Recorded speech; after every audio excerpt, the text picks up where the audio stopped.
And where I stand currently right now is that with the exploration and advancement within science, I think that atheism and our understanding of That's why we can't have nice things, Jill. We're gonna pivot then. Hmm? We're gonna pivot. Should we just troll him and then kick him? Count for one of these. I'm gonna get down. I'm gonna get off here. Are you running from Jill? No, I'm not running from Jill. I have a debate that and I don't want to get into it with him. I'm not no. She's running. All right, bring him up, asshole. Come on. You are running. You are running from Joe. No, I'm not running from you. Nobody runs from you, Jill. So here's the deal. The debate title. Nobody cares about that here, Jill. Hold on. Yeah, we don't give a shit about the debate title. If you came here to cry about a debate that's not happening on this channel, you can go away. Oh, okay. All right. Well, I'll email. Yeah, you've known that's the fucking rule for a long fucking time. Ever since we let you set this fucking thing up. Well, you're not using my fucking channel for your affairs on other fucking channels. If that's the case, you know what? You're just no longer welcome here and get the fuck lost. Right. Okay. And that's the last time I'm gonna fucking say it. Oh, sure. So I actually emailed you. So. Okay. No more about that. Don't care about what emails you sent. Don't care about a title about anything. If you actually want to talk about something tonight, feel free to come back up, Jill. But the moment you start talking about affairs on other channels, you're gone. Hey, Wildheart, how you doing tonight? Hey, man. Good to see you. What's up, Wildheart? Okay, he's back. Jill, put in the back private chat what you want to talk about. No. Okay, Jill, you're back. This is your second appearance for the week. Enjoy it. It's your moment. Make it count. I never said I was going to talk about the topic. I said I would drop it. So why was I kidding? You immediately started talking about emails. No, I'm just letting you know. I just said I emailed. Okay. I'm just letting you know that that's the last you'll ever talk about it. Second appearance this week on I my wasn't channel. talking about it. I said email. I said check your email. That's all. I will. Okay. Sheesh. So afraid of me, Jesus Christ. So what do you want, Jill? I do but answer all your dumb questions about the Bible. That's all I ever done was answer your dumb questions about the Bible. Yeah, and that's all I can do. You've never given us a reason to actually believe the Bible's true. I don't really care if you believe or not. Too bad if you don't believe. Why are you even up here then? Too bad to answer your questions about the Bible. I have no questions about the Bible because I think it's Harry Potter. All right. Well, when you do, I'll be able to answer them. I'll be here to answer. You sure about that? Yeah. What makes you think so? Look, you're afraid of me. What is the problem? No one's afraid of you. What's the problem? So why can't I be on the panel? We're not afraid of you, Jill. What are you on the panel for? Hey, Wildheart. We're bored of you. We're not afraid of you. You're afraid. You're terrified. Yeah. Look at how you behave when I come on the panel. Nobody's I don't see this behavior happening. That's not because we're afraid of you. It's because we think you're an asshole. You're afraid. You're just an asshole. It's fear. It's called fear. No one's afraid of you. You're Fear. dumbass. Yes, you are. No one. Okay. All right. So we're going to debate about how you're afraid of me, how much you're afraid of me. Not afraid. Okay. The only thing I'm afraid of is rolling my eyes and my head back so far that's going to give me a fucking migraine. Okay. All right. That's it. That's the only thing I'm afraid of when it comes to you. Okay. And I know you're going to ask about McTime at some point, but he hasn't been here in 2 weeks. I know. I know. I figured he wasn't coming back, so I just said I'll just use my 2 whatever appearances. Mm-hmm. Yeah. But I'll find him. You run, but you can't hide forever, McTime. He's not running. He's not running from you. Yeah, you are. Come on, guys. Come on.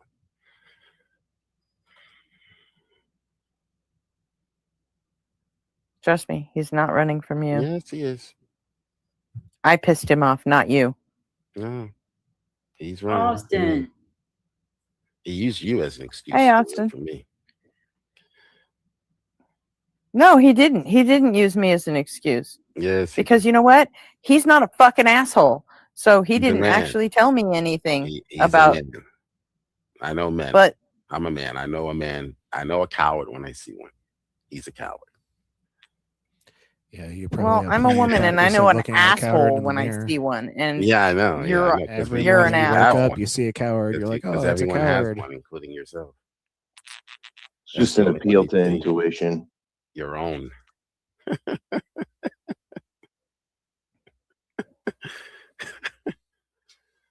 What's going on, Wild Heart?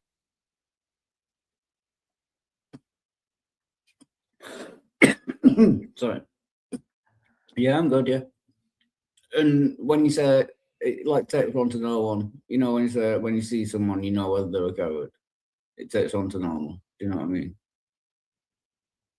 Yeah, everyone has one. Wow, he's got you there. He said coward, not asshole. Oh, everyone. Oh, atheists are cowards. Yeah. He took your comment about taking one to no one, and he flipped it on you by you calling McTime a coward. Yeah, McTime. Wild Heart is not. You're so fucking dense. You didn't even fucking pick up on any of that. I'll give it to. Yeah, I was probably thinking about something more important. I'll give it to Wild Heart. He is not a coward. I will give that to him. He will debate. Yeah. If I challenge him to a topic right now, he will debate me right now. He is not a coward. I will give him that. Nobody cares, Jill. What the fuck do you want to fucking talk about? The rest of this community. Pick a fucking topic and get to it, or get the fuck gone. That's it. Those are your two choices. I can make the topic up? Yeah. Pick a fucking topic. Yeah. Debate or get lost. That's it. Those are your two fucking choices. Give me some options on it's your channel. So I said pick a fucking topic or get the fuck gone. Okay, so if I pick a topic that offends you, you're gonna get offended and butthurt. So why don't you pick the topic? How about the heat problem? The heat problem. Yeah. You know what that is? Jesus is Lord and he's coming back. The heat problem. What is the heat problem? Well, I don't know about the heat problem, but we're going to find out what the heat problem is from this idiot, this coward, liberal, atheist / homosexual. We're going to find out what the heat problem is exactly. But what we're also going to find out is why atheists are afraid to debate knowledgeable Christians. They are just simply flat out afraid. And I'm talking about every single last one of the podcasts. Myth Vision, they pick and choose the soccer moms. They pick and choose who they will debate, who they will allow for interaction. And you clearly see that even when you listen to the podcast, when they get a knowledgeable Christian, he's on for 2 minutes. He's on for 30 seconds before he's cut off, before they realize, oh, this is not a soccer mom I'm dealing with. The soccer moms, the 18-year-olds, they get 2 hours of talk time. They get to express all of their biblical illiteracy, just biblically illiterate as the atheists, unfortunately. They get to speak. They get to embarrass themselves. They get to make, the mistakes that nominal Christians make, or the mistake that babes in Christ make, people who haven't necessarily studied, people who are new to Christianity. Those are the ones who they target. Okay, they will have debates with them, but this stream I made just on the whim. Well, actually, it's not on a whim. I had to make this stream. I will be debating tonight. What you see here on the screen, on the thumbnail, is the debate that was scheduled for tonight. Now, I'm going to explain why that debate is either going to be canceled or postponed, depending on how OE's next move. It's probably going to be a coward move because that's his pattern, because he is an atheist. Okay, so remember, he's just like these guys. He doesn't really want to debate knowledgeable Christians. He would rather debate someone who's going to confirm his rejection of Christ, who's going to give him an excuse to why he doesn't accept Christianity. And typically they will target those Christians who are either far right, meaning they're really fundamentalists. And I don't mean fundamentalists that you actually believe the Bible, but fundamentalists in that you're like some sort of white nationalist supremacist, okay, who believes in the Bible and hates blacks and Jews. And, you know, those they'll debate them because why? Because their perversion of Christianity confirms their rejection of Christ. It's giving them an excuse. It's saying, see, God, that's why I didn't believe, because of this. So they will target, hey, Doki, how's it going? And OD, blah, blah, blah, blah, huh? Says, keep up the good work, brother. Thank you. I try. One atheist, one liberal, one sodomite at a time. Okay, so they will pile up with in their queues, and I actually called into Matt Dillahunty's show, and he basically told me he wasn't allowing me on.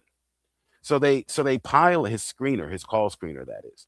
They pile up people who they know are either new or are not apologetics. They're not into apologetics. They don't know how to answer these questions because they haven't answered them.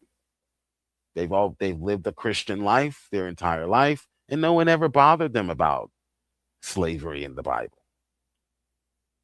They never studied, Calvin's Institutes. They've never studied Reformed theology. They've never studied, the Genesis 6 account as to who the sons of gods are in Genesis 6. Okay. So these are the types of Christians, and I'm not saying young earth creationism, is going to come up in this conversation. But that's not to say, this because I'm not a young earth creationist, that's not to say that those who are, like my buddy Donnie over on Standing for Truth, are somehow less biblically literate than I am. Okay. There are some things in the scriptures, because the scriptures it's not in the scriptures, because the scriptures is not explicitly teaching. Now, young earth creationists will disagree with me, of course. You can have two sides. You can have young earth creationists who are still Christian, who are still knowledgeable, just as knowledgeable as the ones who reject young earth creationists. Now, I reject both. I reject old earth and young earth. So the atheist really has nothing to bite off of. And you're going to see that here. And he got so frustrated, he doesn't want to debate me on something that I already agree on. He wants to debate me on something that I don't even hold to. And this is another tactic atheists use. This is the tactic OE is using right now. OE wants to debate me on a topic that I already concede to. And we're going to discuss that later. But this is a pattern in the atheist community. And it's revealing the fact that they really don't want to engage with knowledgeable Christians. That's what it's revealing. Okay. No, what's the heat problem? You're a young earth. The heat problem. You're a young earth creationist, he says. No, I'm not. Now what? He's stuck. They're right. He's stuck with the script that he prepared for a young earth creationist, which I am not. This is grand. No, the Bible doesn't give us the age of the earth. So okay. Young earth. Okay. No, so Jill's not. Okay. Okay. I guess I'll put my script away now. Oh, this is great. The young earther. He's a Calvinist. Are you agnostic about the age? Let me bring up, you heard Gretchen, the Grinch. Let me bring up the fact that he's a Calvinist. Maybe you can, but he has no idea what Calvinism is. So he doesn't have a script for debating Calvinist. So he quickly dropped that topic and tried to go back to his young earth creationist straw man. Jill is not a young earth creationist. So you're propping up a straw man if you try to debate Jill on young earth creationist. God, these people are so dishonest. God made them this way, however. Age of the Earth, or are you an old earther? I don't, whatever. I don't hold to either, because the Bible does not give us the age of the earth. So Jill does not hold to either. Jill is a Calvinist. Calvinist, as we learned last night on Smokies, go watch that interaction, do not say what the Bible does not say. That's what I've observed in the history of Christendom. The reformers refused to go along with anything Rome was saying that was not in Scripture. That's where sola scriptura came from. Okay? The reformers were all Calvinists, by the way. Martin Luther, they were all Calvinists. They refused to accept Rome adding to Scripture, adding concepts to Scripture, trying to figure out things like purgatory, and trying to infuse that into the text and trying to find proof text to prove purgatory, Mary's immaculate conception, et cetera, et cetera. Old earth and young earth is not taught in Scripture, I believe. Now, again, many Christians disagree with me. This is a non-essential, which means if you're on either side, that's not either side, regardless of which side you're on, it doesn't put you outside of Christianity. So you're still a Christian, whether you're young earth, old earth, or me, I hold to the literary framework position. It's called the literary framework position, or the literary framework interpretation. Okay. Which I could have got into with these guys, but that's above their head. They have no idea what that even is. All they know is young earth creates 6,000 years. That's all they know. That's what they've been brainwashed to believe. All Christians believe that. That's a minority view. That's not even a majority of Christian. Now, my view is a minority view as well. So, but most Christians are old earth creation. It's going all the way back to Thomas Aquinas. I mean, I think Thomas Aquinas was a young earth, actually. But let's hear this script that he prepared for young earth creationists. Let's see how successful he is on trying to use that against Jill. And then I'll get into the debate and why the debate may be canceled tonight or postponed. Host, is it possible to create a channel to include all Christian apologetics, like where the atheists do debate and Muslims? I'm not sure exactly what you're asking. Click on the link if you want to pop in and ask me what you're. Sure. I think a Christian apologetic channel is a great idea, but you're not going to get any atheists to debate you if you are a knowledgeable Christian. Now, if you pretend like you don't know anything and you're a nominal Christian and you say, "Oh, I want to start a channel and I just want to talk about Christianity and the Bible and how much I love Jesus," they'll flock to your channel. But if you're like Tavo or somebody that can actually answer questions, Smokey the Saint, they're not coming to challenge you. They would never challenge Smokey. No, Smokey's mean. He curses at people. They had a ton of excuses. When Smokey was a Christian, they stayed away. Smokey's channel primarily came to a place where we would just troll. They would not challenge Smokey the Saint. They would not challenge myself. They won't challenge Veckel. They wouldn't challenge Ryan the Presbyterian when he was a Calvinist. Still now. They're not challenging the knowledgeable Christians. They're looking to find the soccer moms to debate. That's what they want to debate. So it depends. It depends on, do I think it'll be successful? Sure, it'll be successful. But these atheists today are not really prepared to debate us. They're not. They thought they were when they had the Four Horsemen back in the day with Hitchens and what's the other? Sam Harris. And they thought they were ready and they got crushed. This generation doesn't even remember that defeat. Remember, they were children at that point, at that time. They were children. They didn't even realize what was going on. So now that they're adults, they think they can use the same arguments that were already defeated, and they're getting their, you know what, kicked. So go ahead, start that apologetics channel. That's a good idea. Where were we? Last I read, they estimated, I don't know how many years, billions. Right. Yeah. So you see here, he's stuck now because he realizes that I'm not a young earth creationist. And I already agree with what science says.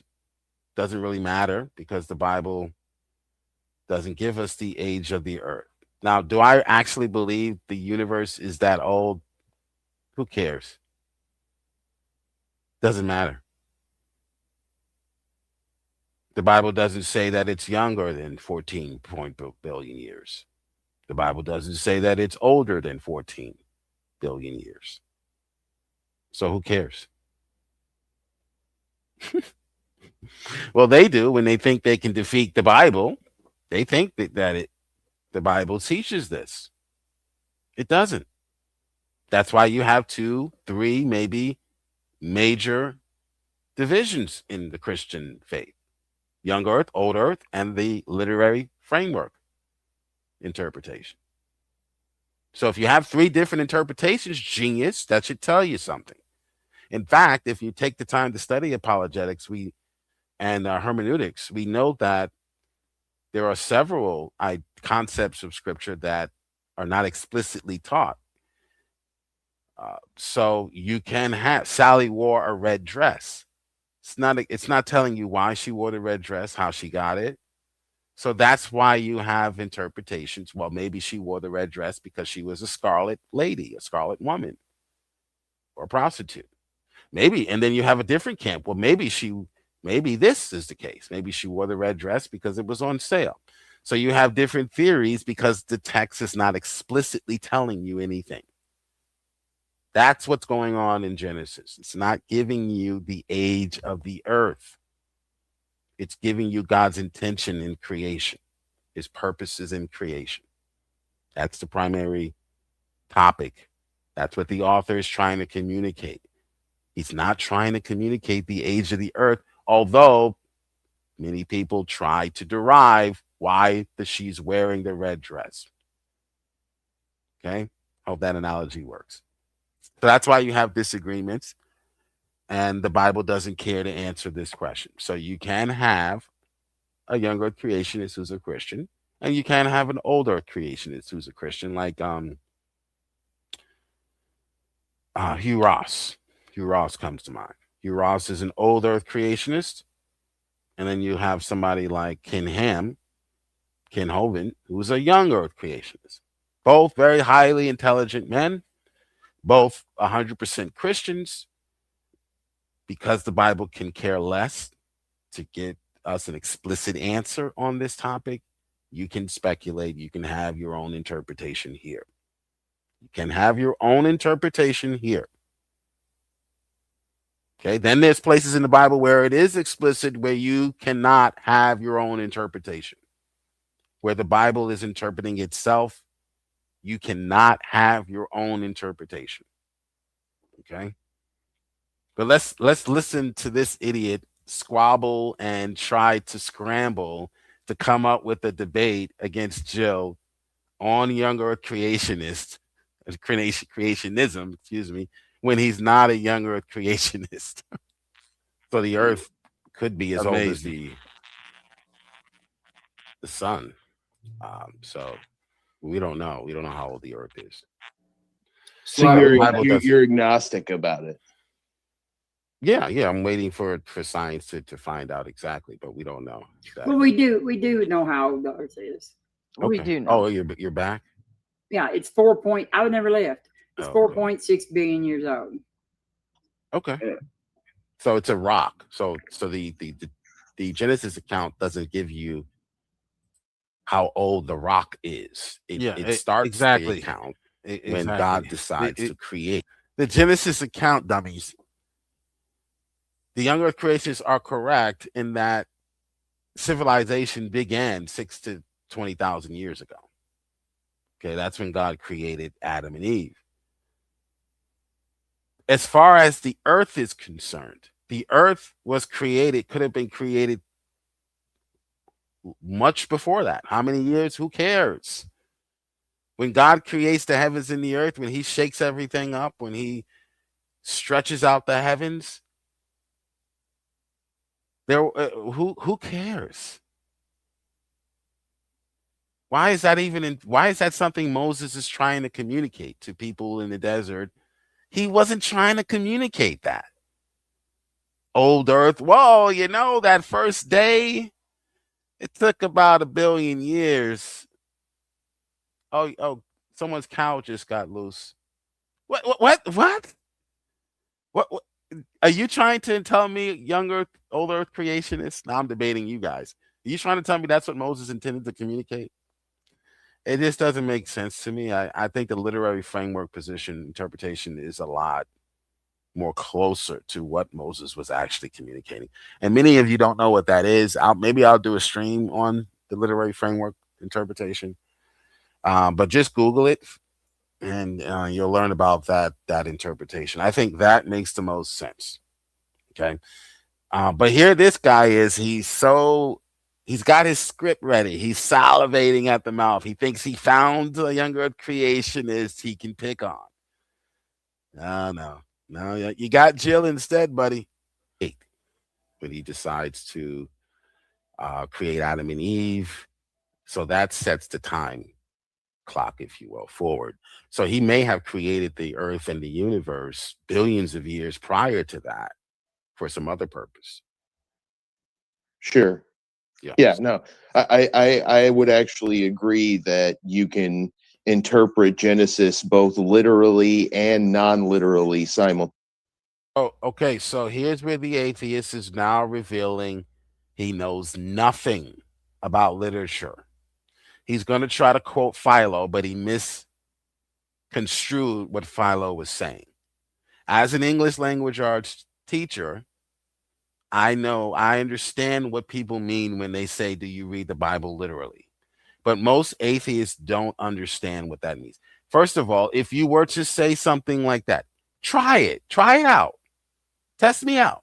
Walk into any English department in any local college, any college except for community college, any college, because those are just atheists who couldn't find a job, so they went to work for community college. No, just kidding. The community college, it doesn't matter. Walk into any English lecture department and speak to the English department chair or the head and say, does it make sense when I say I read the Bible literally? And they will tell you, no. You do not read anything literally. When you pick up Shakespeare, you read Shakespeare as literature. You don't understand the difference. That means you're not an English teacher like Joe. Which means that the text may use different types of genres. It may have some hyperbole. It may have some history. So when you're reading the hyperbole, you recognize that it's hyperbole and you don't take it literally. When you read the history, you read the history and you don't read any hyperbole or metaphors into the history. You read it as history. So you go through the entire text, not reading it literally or non-literally, but you go through the text, and when this section calls for you to interpret it literally, if it's using like or as, that's a simile. If it's speaking metaphorically, you don't make the metaphor stand on all fours. You don't try to make it into a literal rendering. When Jesus says, I am the door, you don't assume that he has hinges or he's made out of wood. Okay, that's a wooden literal interpretation. So you go through the text, respecting the author's intention. Is the text describing something literal here or not? So that's what Philo meant, but he misconstrued what Philo was saying.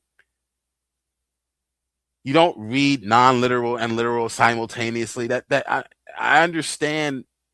If that's a quote from Philo, we understand what he means by that. The atheist does not. The atheist is confused.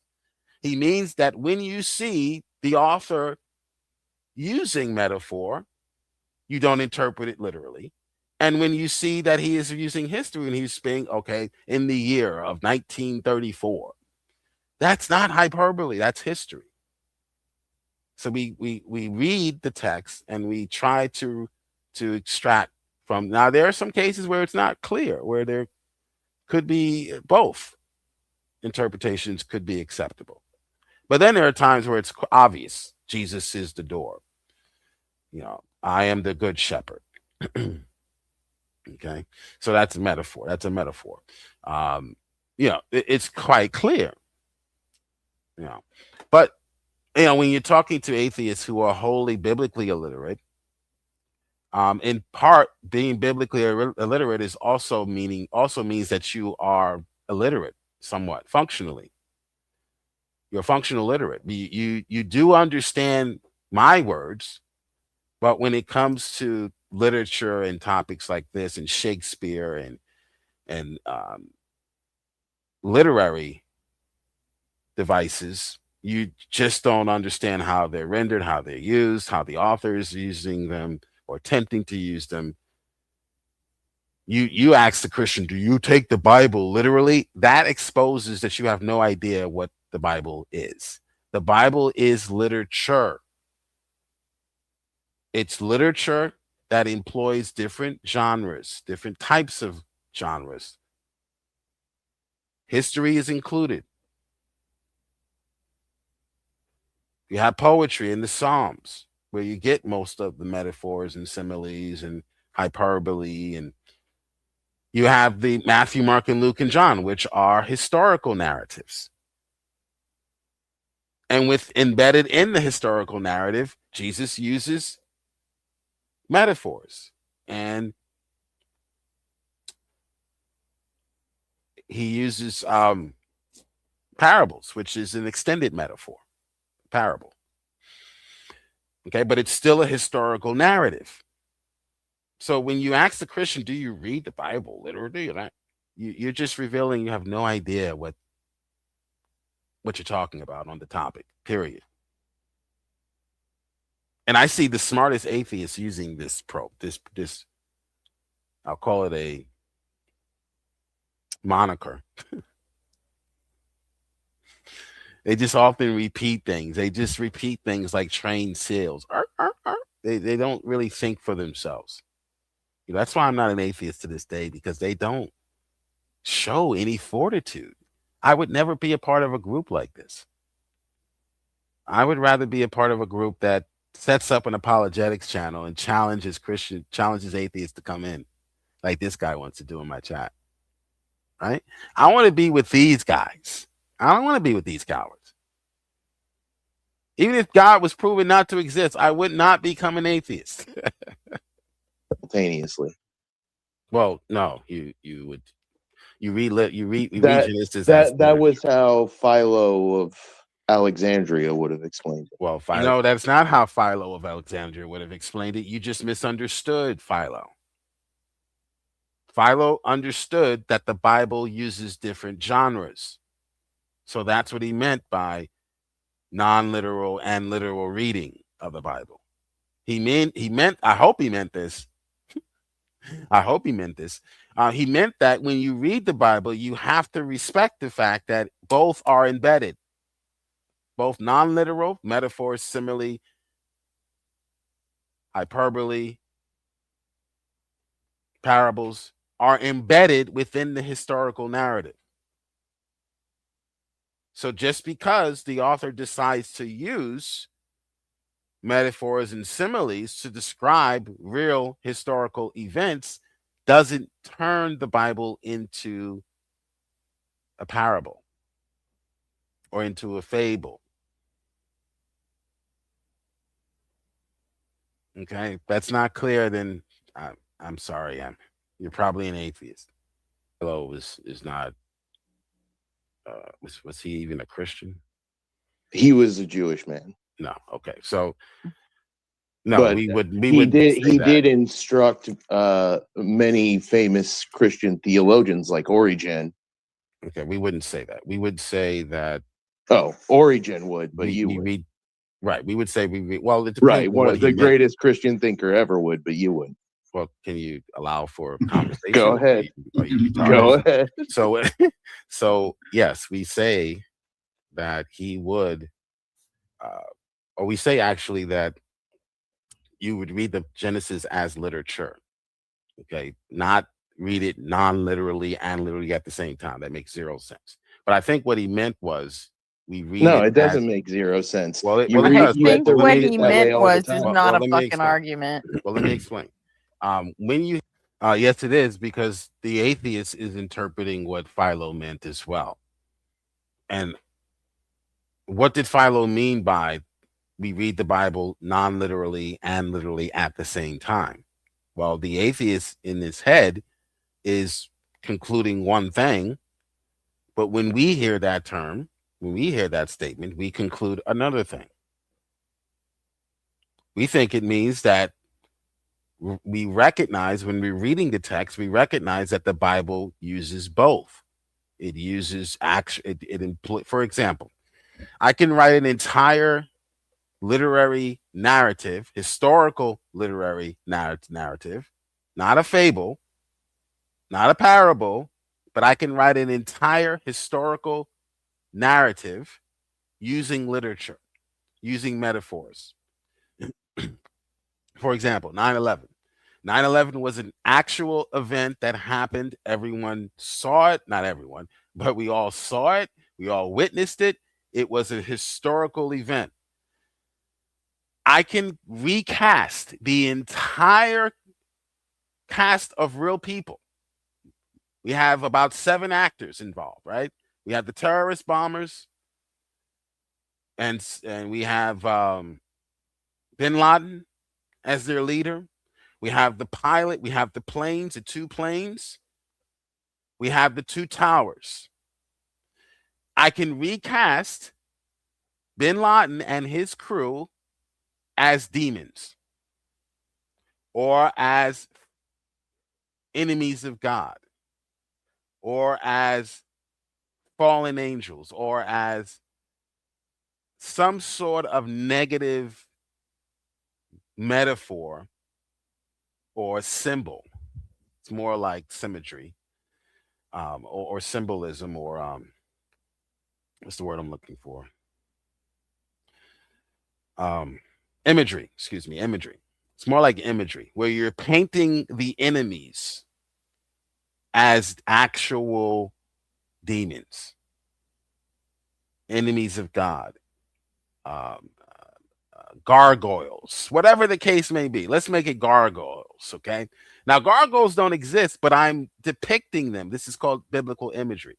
This is called imagery. So back then, you couldn't draw a picture of someone who you hated. You couldn't make a movie and depict all the black men in the movie as people who abuse their women. So you depicted your enemy as some sort of creature or some sort of disgusting being. That's called imagery. Okay. So I can recast all of the enemies of the United States as some sort of gargoyles. The planes become fiery darts from the gargoyles. So the planes are shot by the gargoyles into the towers of hope, the towers of freedom. Okay, we'll call the Twin Towers the towers of freedom. All right, so I just gave you a narrative using highly rich with metaphor and simile. Okay, just because I depicted Bush as the snake doesn't mean that he's a literal snake. You're not to interpret that as him being a literal snake. The reason why Satan is called a snake in the garden is because he is sneaky. So the snake is the imagery is designed to tell you how the characters are like, what their character is, basically. Not how they look. They're real people, but they're given titles for the purpose of imagery. Okay, so that's what Philo meant. I hope that's what Philo meant by non-literal and literal at the same time. You have actual historical events, but the author, it's just his prerogative, instead of giving you the facts in sort of like a news article would, it decides to use a lot of imagery and a lot of metaphors and include that in his writings. Okay, it's a style of writing. It's an ancient style or form of writing. It's not how we render history today. It's quite understandable. We don't render history that way, because when people write history that way today, people often read it and say, oh, well, this is fantasy, right? Because you have all of these, you have dragons and all these things running around. Okay, but that's how they wrote back then. Okay, if somebody wanted to say something bad about you and they would write a story about you, they would depict you as a dragon. They would depict you as some sort of some sort of beast or some sort of creature that is subhuman. Okay, it's not saying that the actual person was subhuman. Satan is not an actual snake. He's a spiritual being, literally. Okay, but figuratively, he is depicted, or metaphorically, or used by way of imagery, he's depicted as a snake. Subtle, sneaky, slick. He'll give you the skin of the truth, stuff with a big fat lie. Okay, he's the serpent in the garden. But Satan, we know, is a spiritual being. So we are not to read that wouldn't literally that he is an actual snake. That would be an error in interpretation. Okay, and we can prove that he's actually not a snake, because the Bible, and we can prove that there's no fire in hell. That's just imagery as well. It is giving you an idea of how hell is like, rather than how it looks. Okay, I could do an entire stream on this topic, as you can probably tell by my rambling on. You hear people say, do you read the Bible literally? Okay, that makes zero sense. And you can go to anyone in any English arts department and they will tell you that makes zero sense. No, English language? That's what he meant. I just gave you two huge examples of theologians I completely disagree with. Well, you either don't understand what Philo was saying, which is why you couldn't explain, or Philo was wrong. If Philo meant what you mean by taking the Bible non-literally and literally at the same time, then meaning you're contradicting, basically you're basically a contradiction, because you pick and choose when you want to. No, that's not how we read the Bible, and that's not what Philo meant. If that's what Philo meant, then he was wrong. Sorry. Philo wasn't. More than likely, you just misunderstood what Philo meant, rather than him being wrong. Philo and Origen, and I can list a dozen others. Aquinas, Augustine, Clemens, Didymus, Irenaeus, Justin Martyr. Maybe you'll understand. Well, your argument is theologically bankrupt, but go ahead and finish it. Hey, when he starts his argument with, I think what he meant was, it doesn't even that I'm making, and maybe you'll track, because you're not tracking what I'm saying. No. Can I finish the point? Man, the argument. Let's not allow for discourse. 157. I'll just stay out of chat and keep y'all close. We love you, Puggles. Feel better. Puggles. Yeah, good luck. Bye. I love you, Puggles. Oh man, Puggles. That's real shit. You are in my thoughts. So, as I was trying We're to say, here for you if you need us. Absolutely. Not everybody's going to chime in on. So as I was trying to respond, when we say read the Bible literally, when people say that, these people, that little exchange right there sums up their entire community. Their entire community, they are afraid of us. If you, young man in the chat, if you study just for a year, you will have the same response to you coming into an atheist room. All it takes is a little bit of study. I'm not the smartest Christian apologist. I'm not the smartest Christian. In fact, I can name about 5 in this small community who are much more well versed in these topics than I will ever be, perhaps. All you need to do is study just a little bit. When I first started apologetics, Hank Hanegraaff was my mentor. I made him my mentor, okay? And I would listen to him answer questions every day. It was called the Bible Answer Man. So I would start there. That's where I started. To this young man that's trying to start an apologetics channel. Equip.org. You talking about equipping a Christian? Equip.org is the name of the channel. Equip, the same word you just used, and equip Christians when debating. Thank you for bringing that comment. That's where I started learning about how to answer questions, atheist questions. I can answer all of their questions to the point where it frustrates them. They don't even want me on anymore.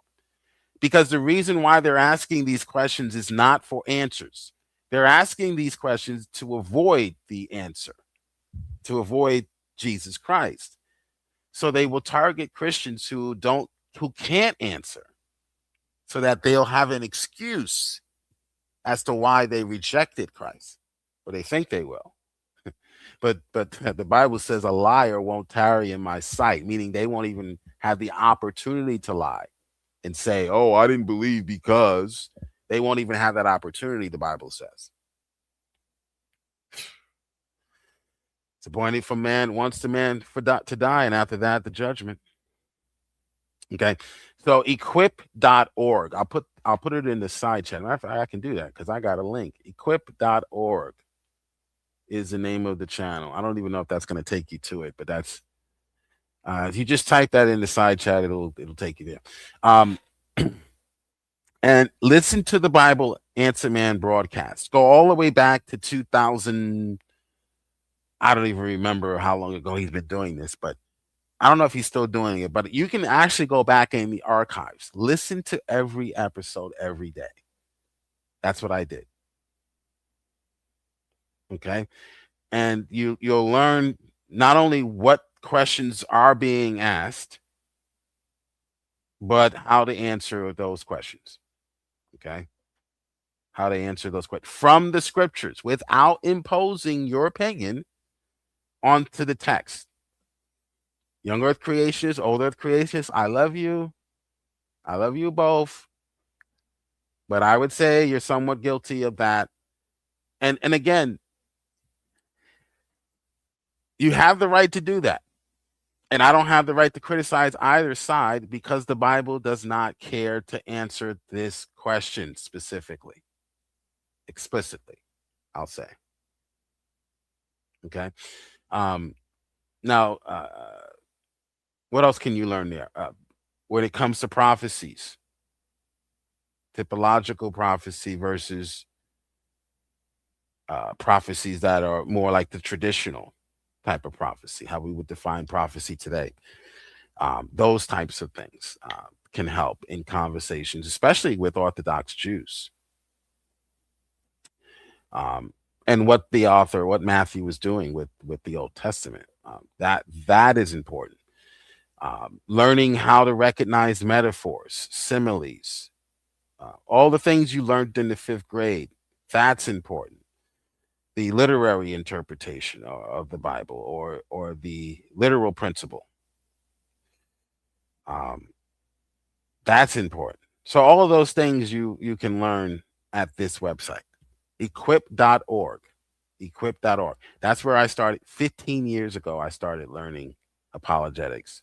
I took an apologetics course at my local church. I took a hermeneutics course. Okay. So that's where I would start, young man. That's where I would start. Hey, Veckel, how's it going? Yes, this is live. Come on in. It's live, man. This is live, Echo. Sorry I couldn't catch you last night. I didn't think you was gonna actually stream, but I hope you guys reviewed what my conversation with Smokey. Where I just had to cook him. I'm sorry I had to cook Smokey, but he's been running his mouth about the tulip a little too much. So he keeps it up. He's going to what's the word I used? Summon. He's going to summon the Jill. Okay, he's going to summon Jill. In fact, he already did summon me. So I was on there. And maybe I'll review some of that before I step out. I do have about 2 more hours maybe before I have to go to work. But yeah, if you're looking at, I love the fact that this young man is interested in apologetics, but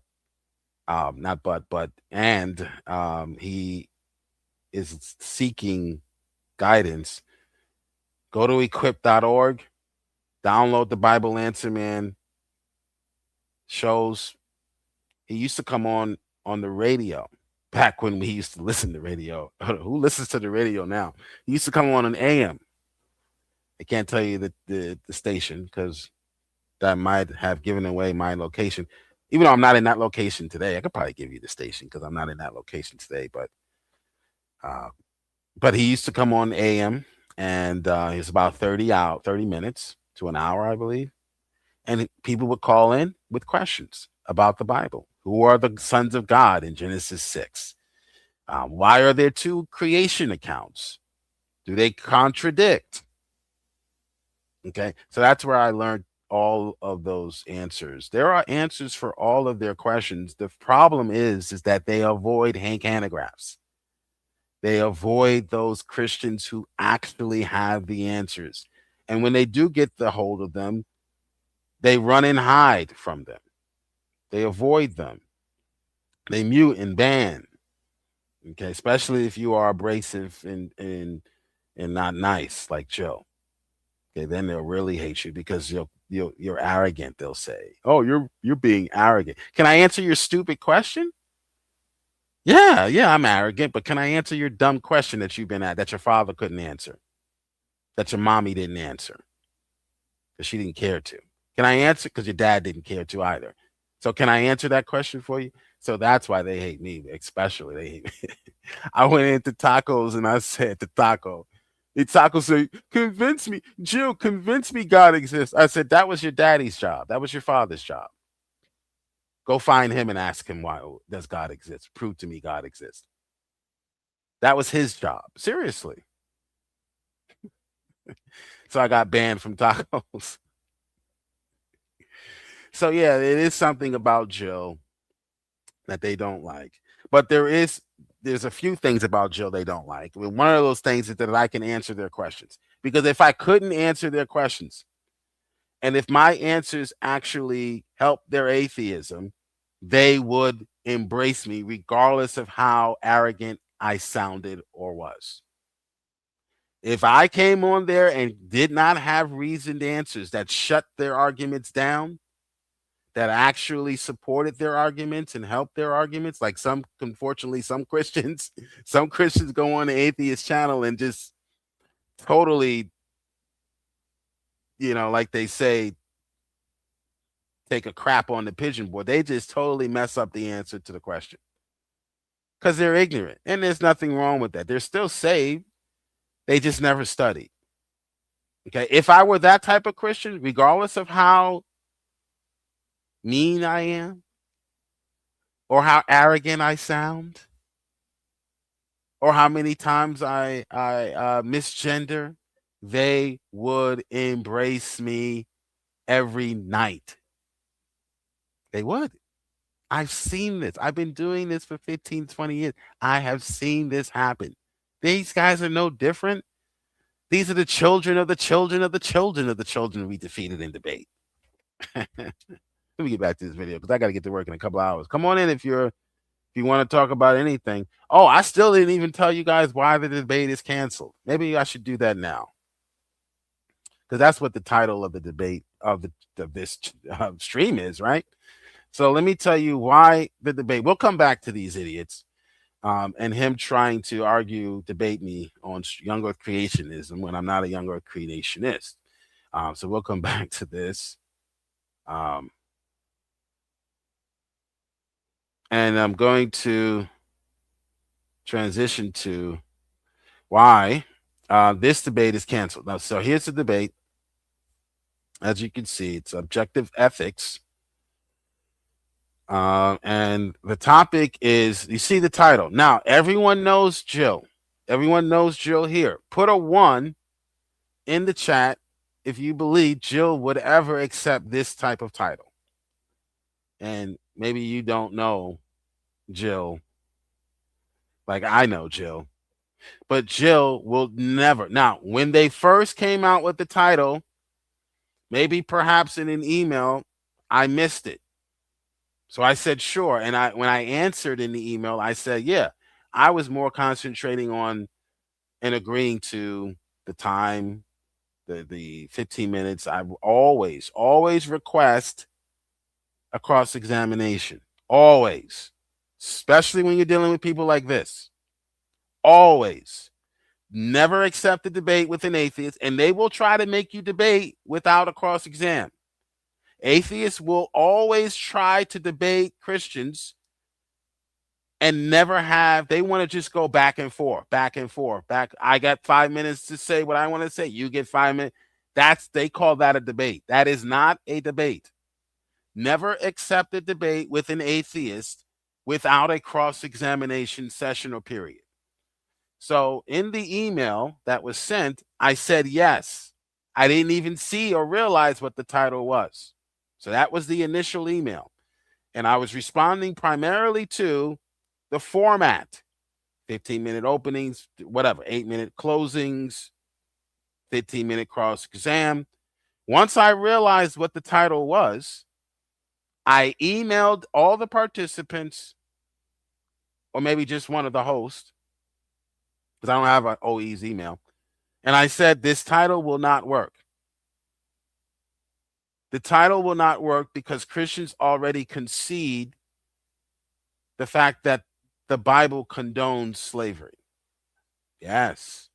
Christians already concede because the word condone simply means allows. Now I know there's some nuance, there's some nuance to the word, and the word can be used to suggest not only allowing it to happen, but actually prescribing it. But we don't want to confuse people. So I suggested we change the title to, does the Bible sanction slavery?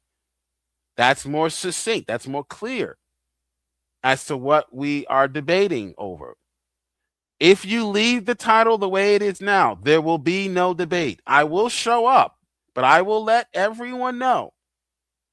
We already concede the fact that the God of the Bible allows atheism. He allows homosexuality. He allows murder. He allows, because of his mercy, he allows you to do wicked things and does not kill you instantly upon the act. I know that personally. Thank God for his mercy. So because of God's mercy, and this will be explained tonight, my opening will simply be, there will be no debate. Unless OE is willing to change the title of the debate, as I requested weeks ago, and was ignored until the last minute, then all of a sudden, no, I'm not changing the debate. I didn't even get an answer to whether or not we would change the title until a couple of days ago. They ignored all my comments. They ignored all the comments I left on their channels where I insisted, all the emails where I insisted that we change the debate title, or else there can be no debate. You cannot debate someone on what they already agree on. Does the Bible condone slavery? It allows a bunch of things to happen. God could have stopped the Midianites. God could have stopped Joseph's brothers from selling him to the Midianites, but he allowed it. And we know why God allowed that, right? We know in that instance why God allowed that evil. What God intended, what you intended for evil, God intended for good. Genesis chapter 50, verse 30, I think, around 20 to 30 verse. Okay, so God does allow evil. Every Christian on the planet. That's how we know that the atheist just doesn't want to debate us. Even when they agree to debates, they're dishonest in how they render their argumentation once the debate starts. And they're even dishonest in how they create the titles for the debate. To try to coax the Christian into a non-starter. This is a non-starter. And when I realized it, I sent emails. Why won't they change it? Why would you go into a debate with someone when you both agree on the title? Well, you agreed to the title. No, I did not. I agreed to the format. I didn't even realize this was the title until you made the thumbnail. So sure, you put that in the email, does the Bible condone slavery? And then you went on to talk about the timing, when it would be held. When I'm reading the email, I'm concentrating on the time. Is it okay with me? The format, is there cross-examination? I didn't pay any attention to the title. So you sent one email that I agreed to months ago. Since then, I've been emailing you saying we need to change the title. This doesn't make any sense. Once the thumbnail was created, I was able to see, now I get a visual, not just print. The title does not correspond to reality. Christians already believe this.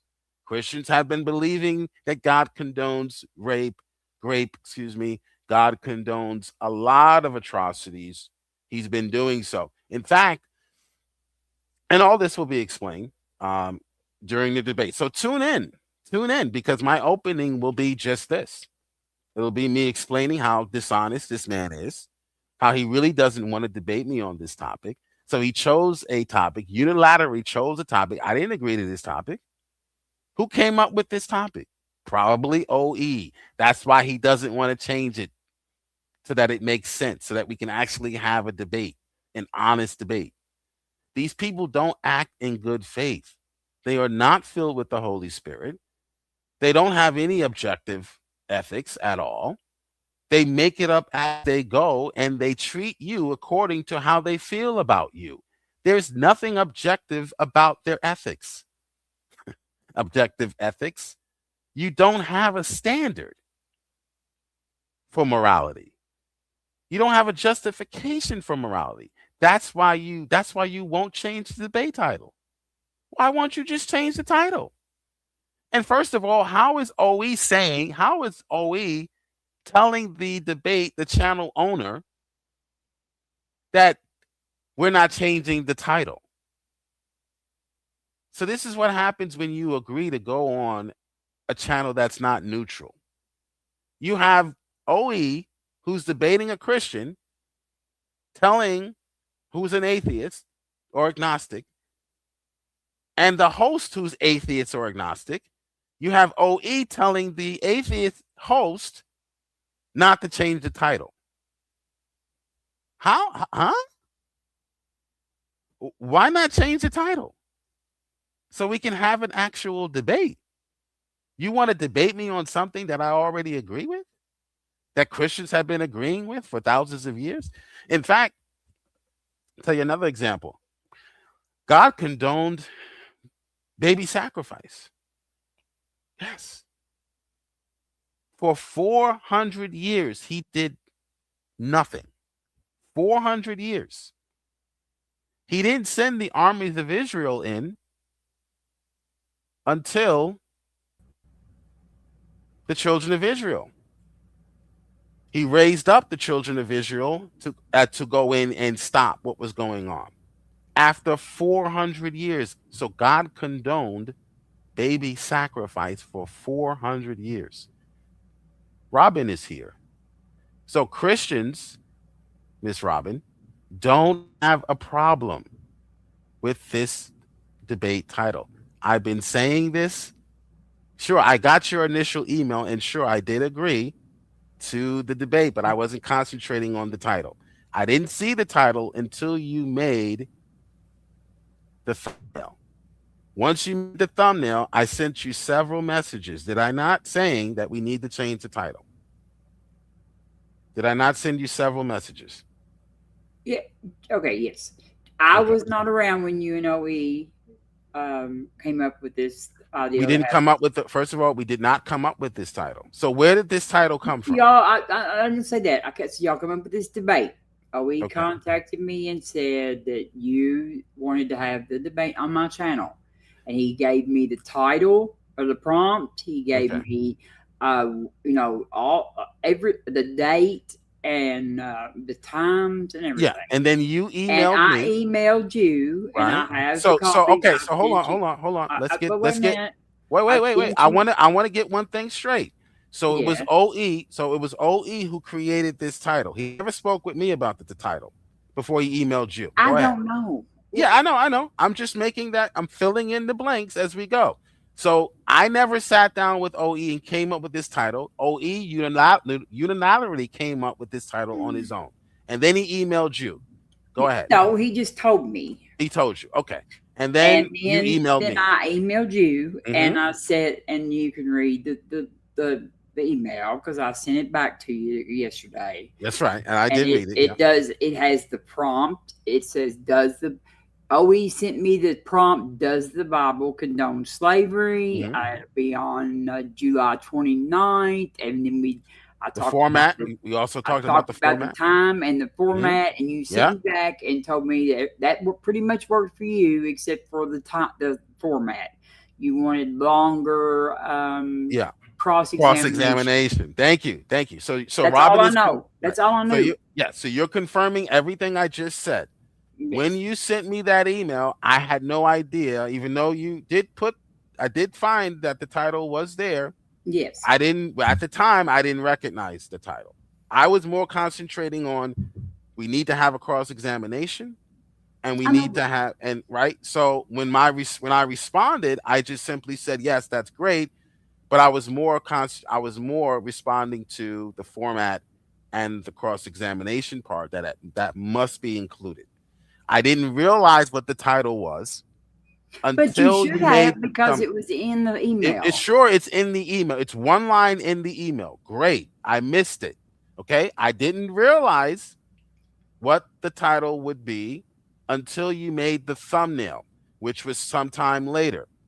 But still enough time to change the type. But I cannot change the title unless. Why can't you? It's your channel. Why can't you change the topic?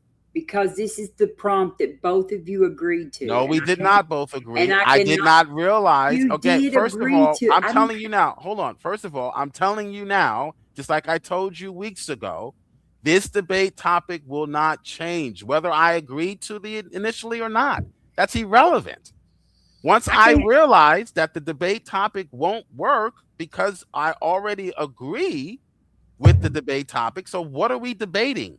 I don't know, but I'm just saying. Okay, then. So what? Why not change the topic? Then? I'm not because I don't have the authority. What? It's your channel. The two debaters that I have agreed to this. We don't agree to it now. I agreed to it then, not knowing what the topic was. I asked OE if he would change, if he would let me. Well, then, if he doesn't want to change the topic, then he's conceding to a loss. But I'm just telling you, he said no. We're not debating. We're not going to debate a topic that I already agree with. Just because I didn't realize that until later doesn't mean that that's not the case. So change the topic. It's not my fault if you're lacking in reading comprehension. Reading comprehension. When I read emails from people like you or anyone, I don't sit down and do an exegesis of the email. So I missed it. It said the prompt, the debate prompt. Once you made the topic, it doesn't matter. It doesn't matter. I'm not. I can't if you are honest, you will change the debate topic. I cannot change it. I don't have. Yes, you can. Yes, you can. You just don't want to change it because you are a slave of OE.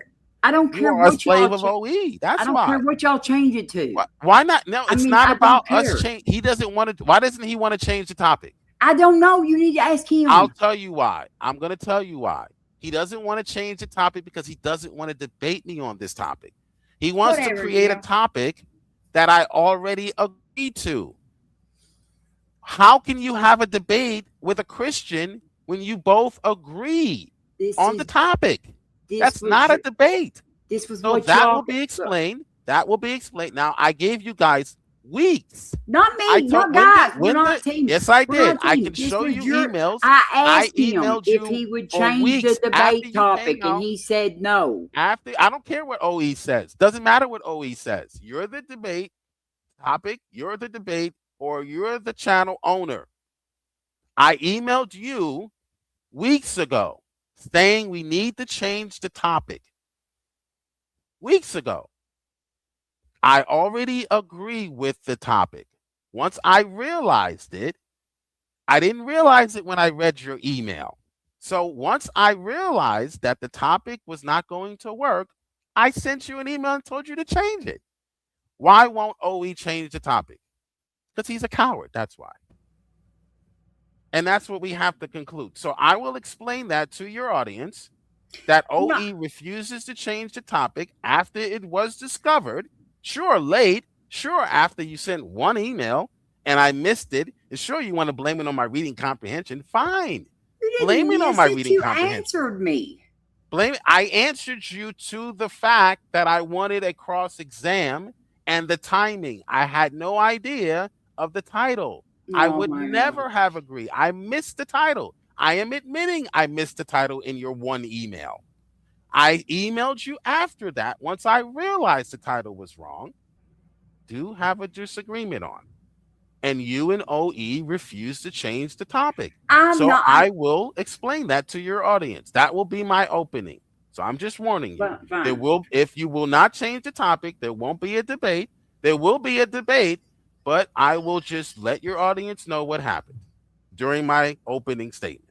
Okay? That's fine. And then the debate will be over. Unless you guys are willing to change the topic.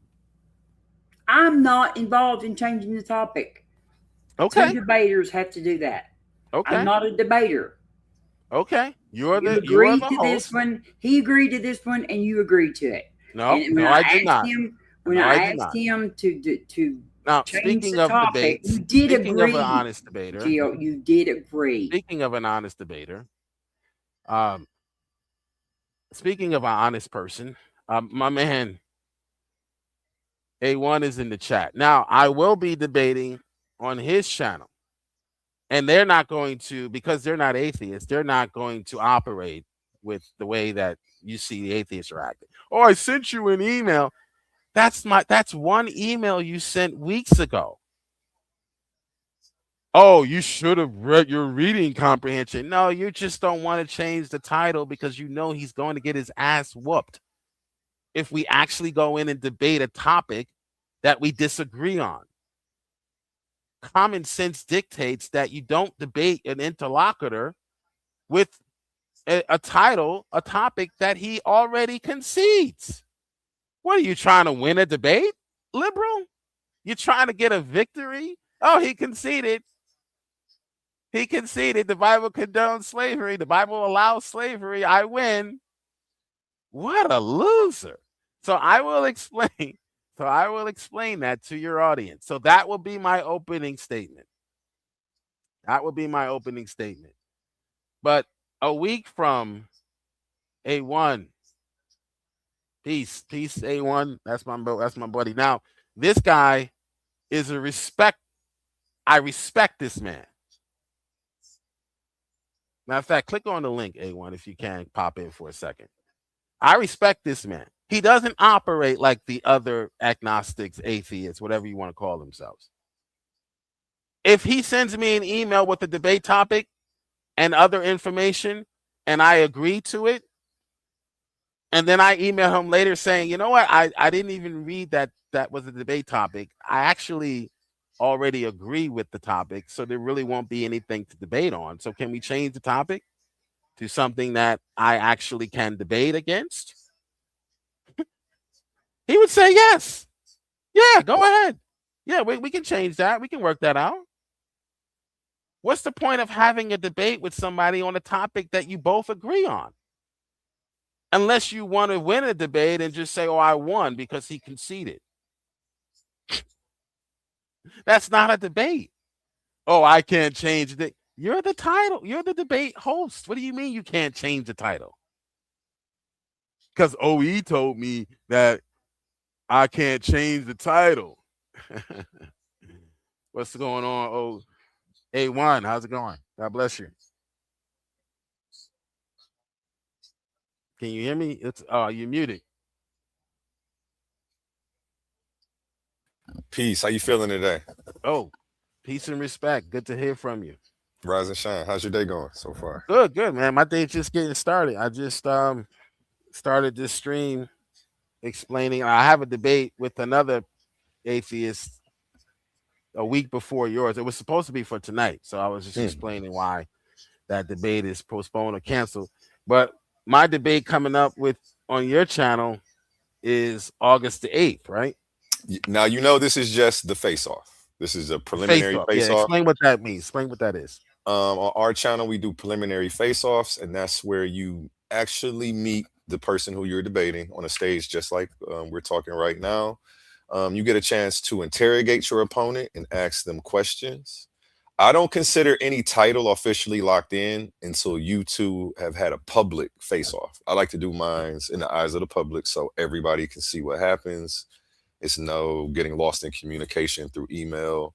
We also set the official date and time for the debate before we end that stream as well. So the whole community knows what's going on and everything's just transparent. I like to keep it like that. So Saturday the 8th, you'll actually get to meet Kazak. I have to fix that. It should be a C, not a Q in front of there. Okay. You two do have a title that you already agreed to. So in that case, I would just probably have you two verbally spar a little bit, no sources. What's the topic? Well, you had initially set a topic forth, I believe, correct? For what? You had initially set a topic that you wanted to debate. What I think it was, is Jesus Lord? It's correct? Yeah, it's Jesus Yahweh, the Most High. It's Jesus the Most High.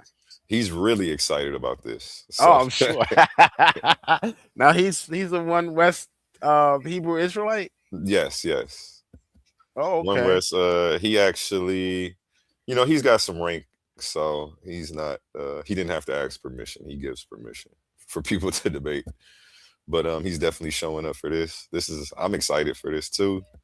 I haven't actually gotten to see him in action. He did a presentation on my channel though. You know how I do the unbiased interviews. Interviewed him on his worldview and how he came to the conclusions that he came to, what different houses of knowledge he went through in the past prior to becoming a Hebrew Israelite. And just some questions on the conflicting doctrine. I didn't push back at all though, I try to make sure my space is open for people to come express themselves and not always be challenged personally. And I love that about your channel, brother. Shout out to Mod. Listen, Mod, what's going on? Robin says Jill kicked me because he knows he's being dishonest. No, I kicked you because you're just an atheist, and but I'll see you tonight. And again, if you guys don't change the debate topic to something we can both disagree on, does the Bible condone slavery? Of course, God allows slavery. God allows atheism. So the word condone simply means to allow. God allowed baby sacrifice for 400 years before he sent the armies of Israel in to wipe them out, finally stopping that, shutting that down. So when I recognized what the title was weeks ago, I sent you both emails suggesting this. You ignored it until the last minute on purpose because you really don't want to debate Christians on anything. You really don't. This guy came up with the topic on his own. Sure, I read your email or I didn't read it. I misread. I missed it in the email. But we never sat down and discussed this would be the topic. Like me and the brother A1 are doing right now. So I'll see you tonight on your channel at 8 p.m. Eastern Standard Time. And I'll explain to your audience why the debate is going to be canceled during my opening. During my opening, my 15-minute opening or whatever, I'll explain to your audience why your debate will either be postponed until you change the topic to does the Bible sanction slavery or slave trafficking, sanctioning slave trafficking, not condone. Okay, we're not dumb. We're not idiots. We have a dictionary. We know what the word condone means. Scallywags, filthy atheists. All right, I'm sorry, A1. No, you're so they think they're so slick. That's why I appreciate A1's channel and brother A1 here, because he doesn't try those tricks. He doesn't employ, those tactics. So go to his channel. Can you put your channel? Go subscribe to him. The 10 to 7 people that are watching. Oh, it says it right there at the bottom of that flyer at Titans Debate League. You can find me on TikTok. YouTube is where we host our debates. I just go live on TikTok from time to time, but at Titans Debate League on YouTube. That's where you can find me. Please subscribe. And I was telling Robin Webster, we love atheists over there, man. Come on over. Come on home. I'm an agnostic. I don't consider myself an atheist because I never make the claim that God doesn't exist. I think it's just an irresponsible claim to make. But nonetheless, yeah, come on over. We love you over there. I'm happy to. Where can I go check you out tonight? Even though it's going to be postponed or rescheduled, where can I go watch? I'll put that in the email. I'll put it in the chat for you where the debate will be tonight. If they agree to change the title, there will be a debate. If not, there will just be my opening, and that will be it. Because to me, refusing to change the debate topic, even if I had recognized that the debate topic was wrong, was actually no, I can't say that because he might have prepared. But what are you preparing for? What's the difference between condone and sanction? You believe the Bible allows both, so why not change the topic? If you believe the Bible does sanction slavery, which I'm sure OE does, which I'm sure a lot of people do, what's wrong with changing the debate topic? Were you only preparing to argue that the Bible allows evil? If that's what you prepared for. Now, when this guy, check this out, A1. When this guy challenged me to debate this was 2 months ago. He needed 2 months to prepare. I was willing to debate him right then and there. He's like, no, I need some time to prepare. I'm very busy. Did you prepare for 3 months to debate a Christian on the Bible allows evil? Can you believe the Most High allowed his mercy? God is so merciful. He allowed the children in the ancient Near East to die. He allowed child sacrifice for 400 years. We call that mercy. He could have wiped them all out in a plague the minute they even thought of doing something so wicked. God could have wiped me out the minute I thought of doing wickedness. He allowed me to live, and despite my wicked behavior. You think you're going to debate a Christian on whether or not this is the case? He's going to say yes. So what are we debating? So even if I had came to the realization that this debate topic wouldn't work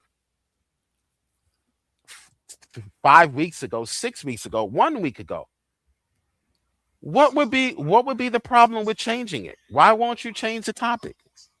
A1, help me out here. Why won't they change the topic? I told you in the chat, you too good, man.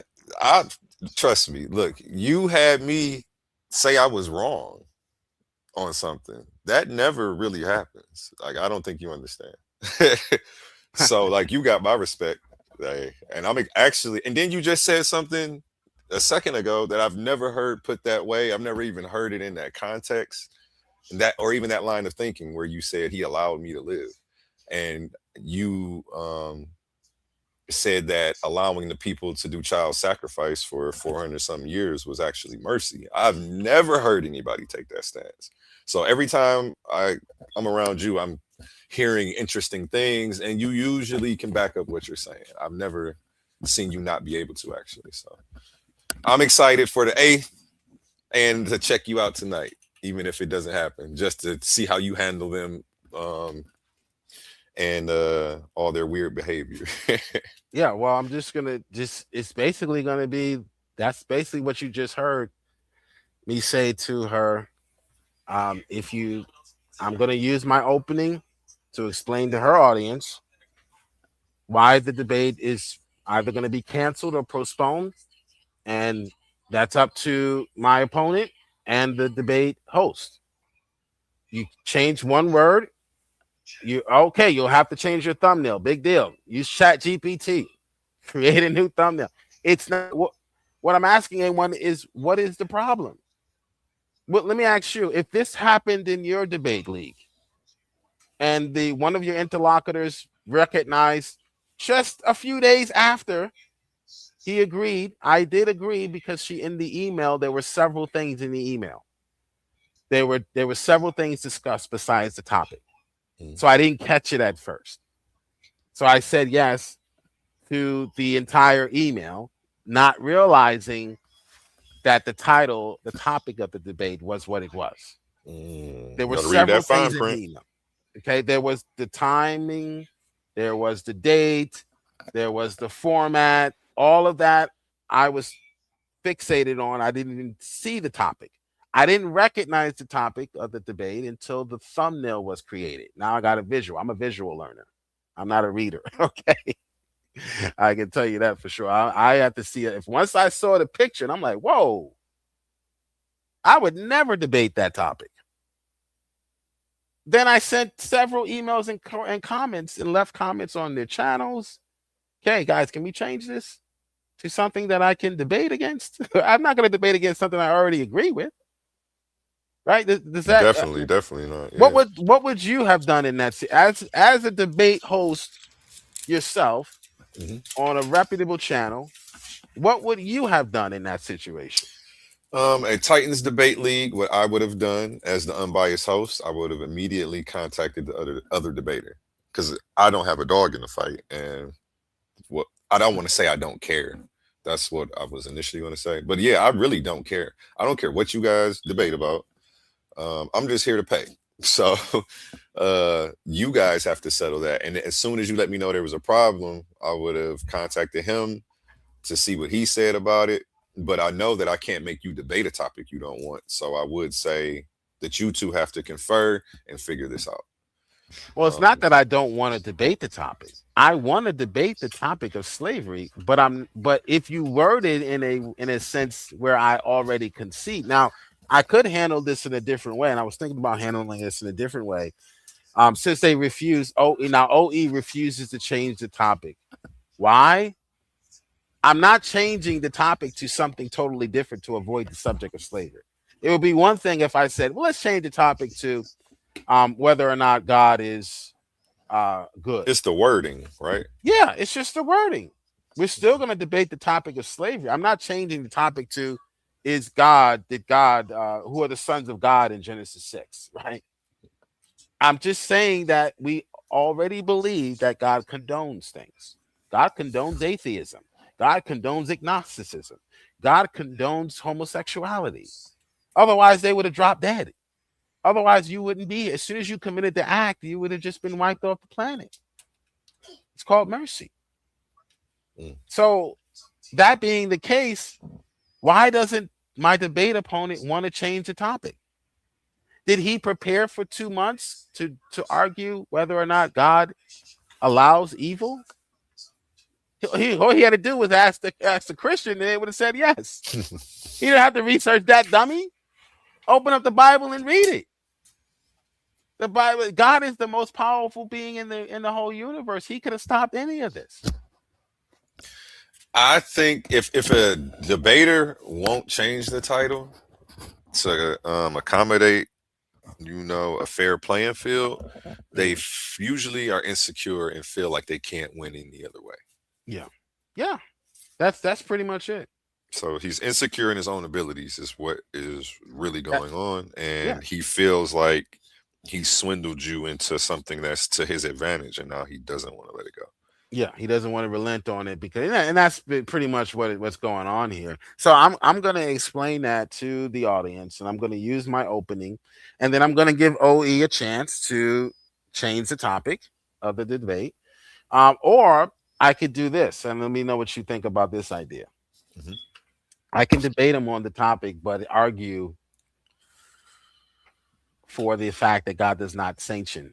Definitely, and still do the same opening round, letting people know that letting people know where you're standing. And I know my judges, because I have judges, what they would do in a scenario where they would judge you based on how you stuck to the resolution of the title that you set for yourself. That's probably how they would end up doing that, because I've seen it happen, and I've never seen a judge explain that, where two people had two definitions and they were like kind of arguing past each other.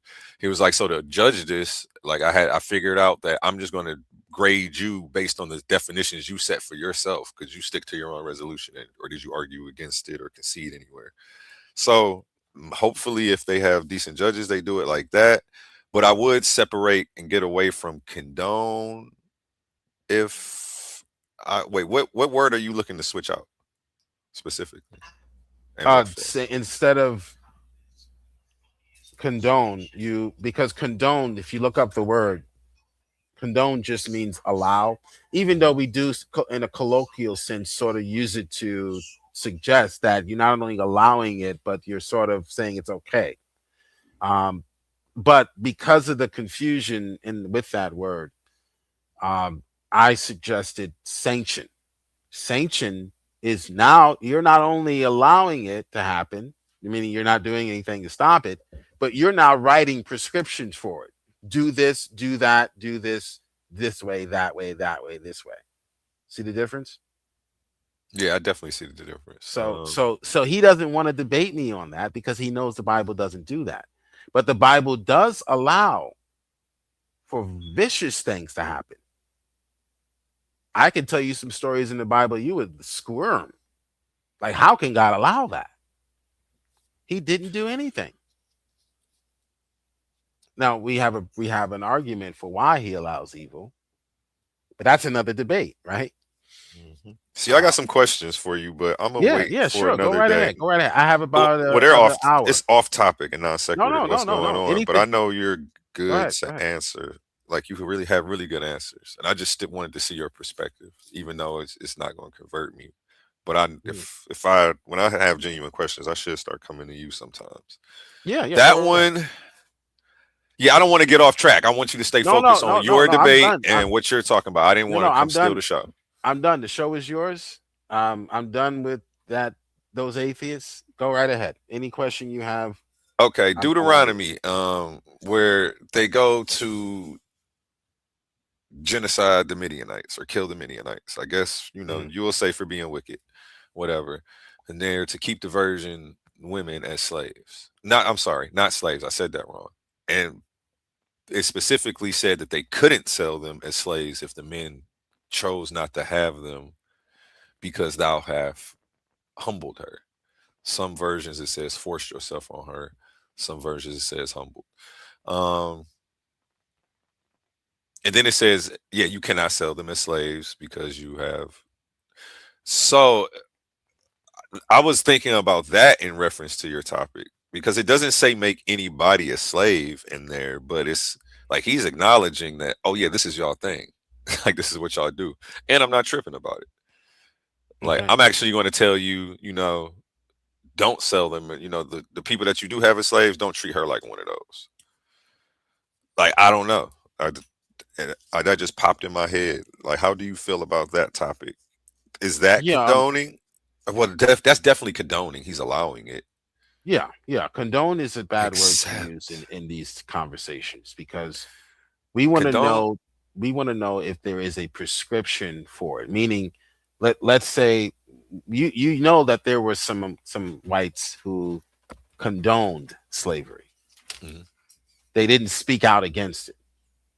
They allowed it to happen in their backyards and didn't protest. Say at their neighbor's house, not their backyards. At their neighbor, right? At their neighbors, and didn't protest. They didn't say anything. They condoned it. They allowed it. Because if it's going on in their backyard, it's probably sanctioned. Okay, right.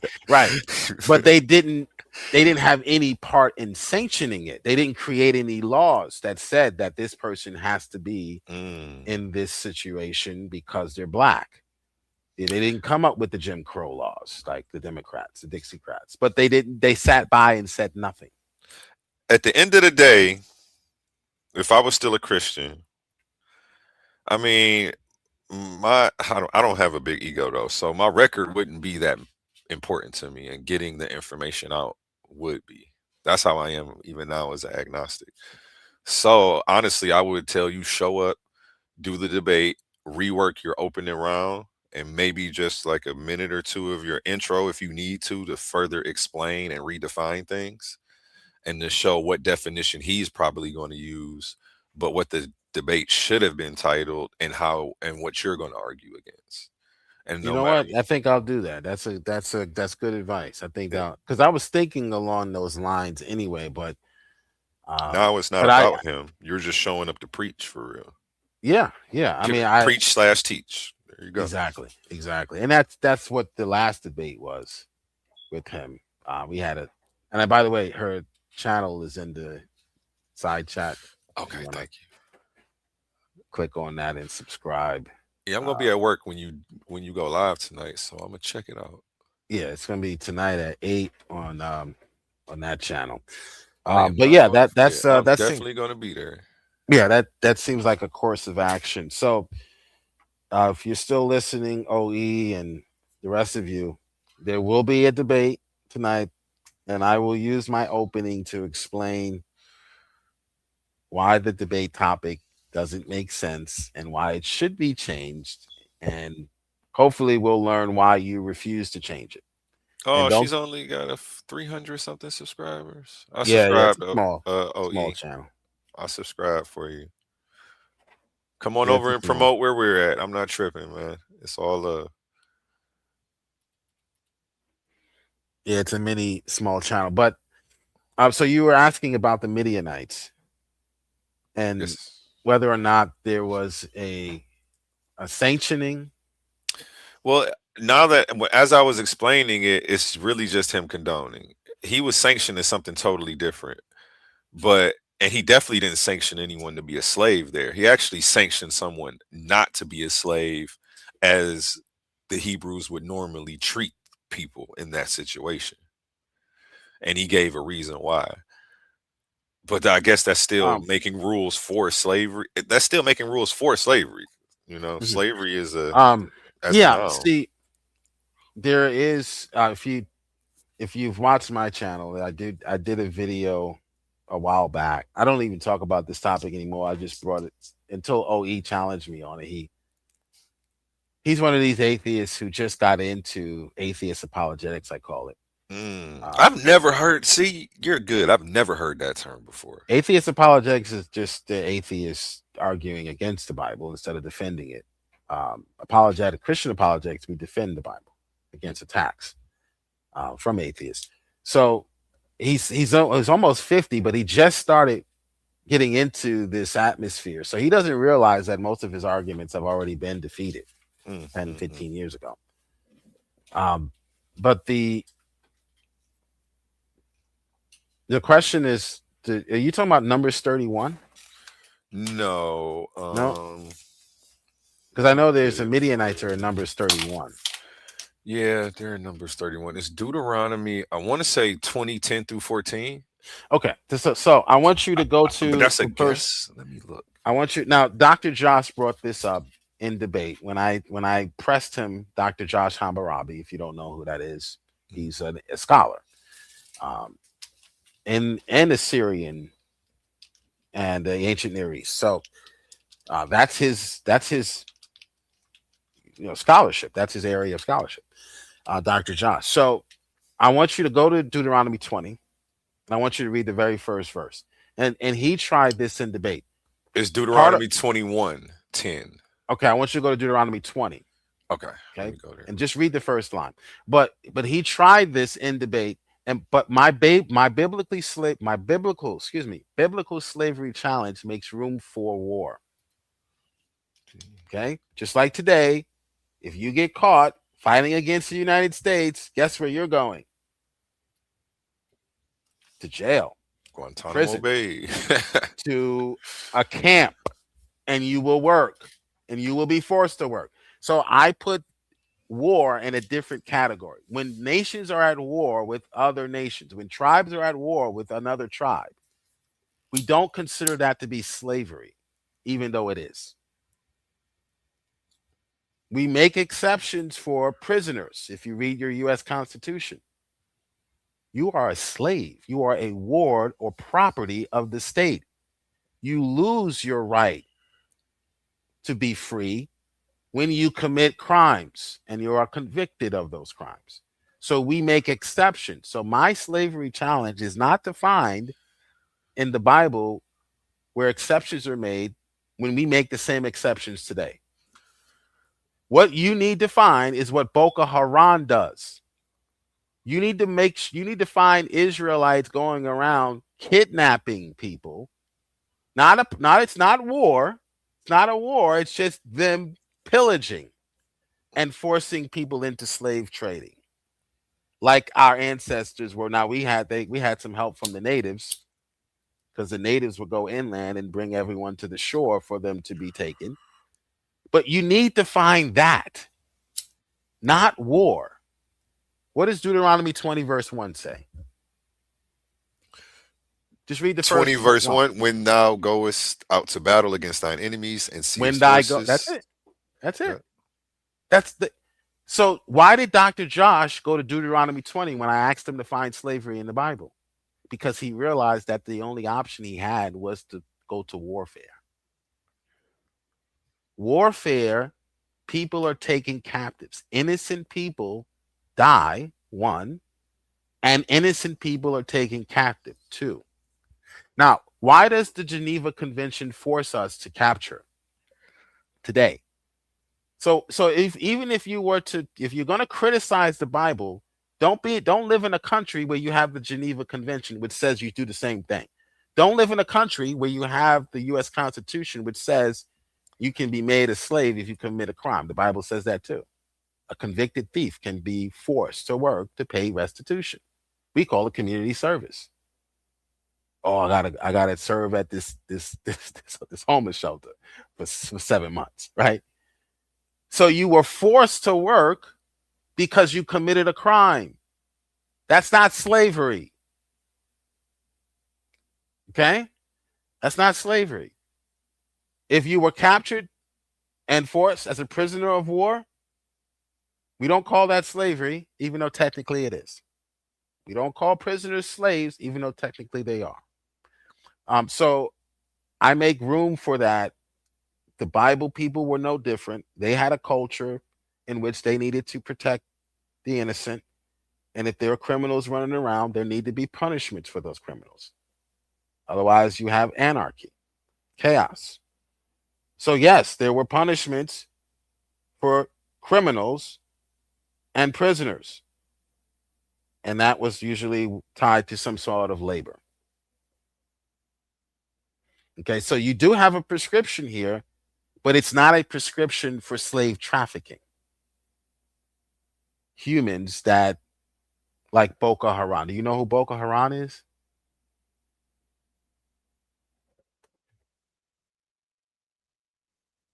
Are you still here, A1? Oh, I'm muted. Sorry. No, I don't know who Boko Haram is. Boko Haram is a Muslim group, and they go around to villages pillaging and stealing and raping and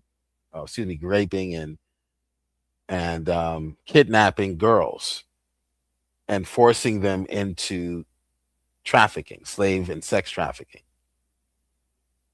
Okay. You will never find that from the people of Israel. You will never find that sanctioned. What will be sanctioned is prisoners being forced to work. Okay. So that's why, to me, looking at warfare and trying to justify the idea that the Bible promotes slavery by going to a passage that is speaking about war, to me, is disingenuous. Now, I know you didn't do that on purpose. But atheists do that. They will go to passages that, because they're just looking for an argument to be had, they'll go to passages that where it's sanctioned, where it is sanctioned, but because of warfare, because of criminality as a punishment. So the answer depends on what is meant by slavery, because the Bible uses several forms of servitude that differ from the race-based chattel slavery that we're familiar with in modern history. I was on a TikTok panel and somebody cooked me on chattel slavery in the Bible, because I was under the impression that I saw it in there. But they broke it down, and by the end of it, I had to concede. Yeah. Welcome, Boki. Yeah, it's not in there, but what they will do is they will find passages like this, Deuteronomy 20. Or they'll find passages like a convicted thief can be made a slave. And they'll suggest, see, slavery. Like, bro, like, we still have that today, bro. What are you talking about? A convicted thief can be forced to work. We call it community service. Like, wait.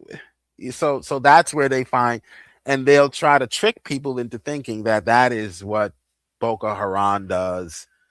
That is, the Bible is condoning or promoting what. And I just found the verse. It's Exodus 21:16. Can you hear me? Yes. Yeah. 21:16. It says, whoever steals it. This is what he used to kick my butt with, on this topic. Whoever steals a man and sells him, and anyone found in possession of him shall be put to death. He was like, so right there, you can't just go kidnap somebody and enslave them. He was like, because there was laws against this. He was like, so what are you talking about? He was like, and if you see something in it, it doesn't make this not true.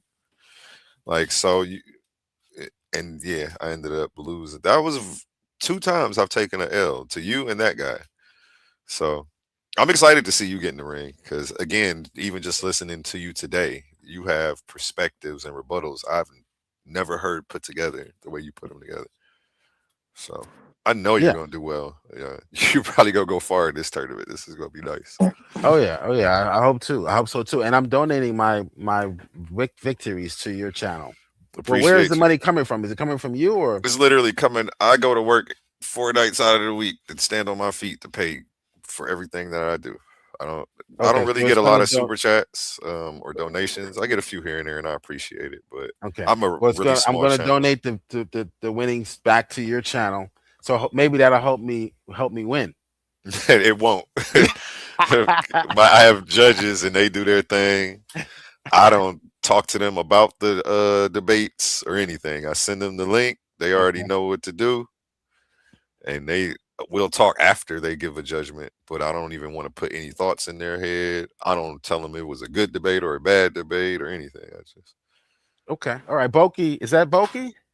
That will help too, because I pay for the judges as well. I have to pay $20 for each judge. Joe.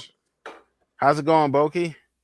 I'm doing good. Just came from work, and I mean, you know that you and I are on the disagreement part on the theological aspect, but I think this is something that you and I can go in tandem with, and that is, they condone slavery and all this. The Bible must be able. No. Oh my goodness. I'm expecting them most of the time to run to the verse, which definitely is what I would like to call their cardinal sign of classical atheist arguments. Yeah, then what about this one that says, "Oh, you can beat your slave as long as he can work again"? Oh, Yeah, I mean, that is just totally made up. That's not even in the Bible. there's like something similar. It's not. right. He didn't give it to you verbatim, but It says if, not when, not you can. Mhm. if I rob the bank, if I knock, if I punched him in the face, then the penalty is this. So Mhm. and then they place the penalty at death. If you beat your slave and kill him, you would be put to death. I don't know how. Listen, if that law were in the land of the antebellum South, you think there would be slave masters putting their hands on us? No, because you Right. could possibly kill them, and then you would be put to death. So I really don't understand. This law is protecting slaves. How did they Right. twist it to? Oh, it says you can beat them. It's just the level of dishonesty in this community is ridiculous. And then And people like A1 hear this and they say, "Oh yeah, that makes sense," because they twist the text. But go ahead. I'm sorry. no, it's okay. Well, even if you were the type of scumbag to read it at its surface and think that you can just beat anyone up for no good reason and still get away with it scot free, which is unthinkable, by the way, for most people. I'm going to ask you something. Let's say I was your typical everyday slave owner. I was a slave master, and of course these slave rules would apply to me, right? Like if, and then this is also something ancillary. Like, it doesn't matter who, for that matter. If I am not supposed to go out there and beat somebody up senselessly for no reason, that is unthinkable. But going back to the topic at hand, let's say if I did beat my slave, what proper reason do I have of blemishing or impairing the value of my investment? Like if I was a slave owner and then I was a slave owner to the finest bakers, and then out of nowhere, I just decide to crumple this guy's wrist for no good reason or for entertainment. Now Then you out of income, right, right? right, where are my sales gonna go? And besides, this is my slave. You know what that means? If I own someone or something, they have a value, which means I'm responsible for that. So it is very much irresponsible, the same way that I would just buy a fucking TV just so I can wreck it the next 2 days. It doesn't make any sense. And Yeah. other than that, at the same time, since he is also my owner, like since he's also my ownership, that means I'm not just responsible for him, but I will be held responsible for his behavior.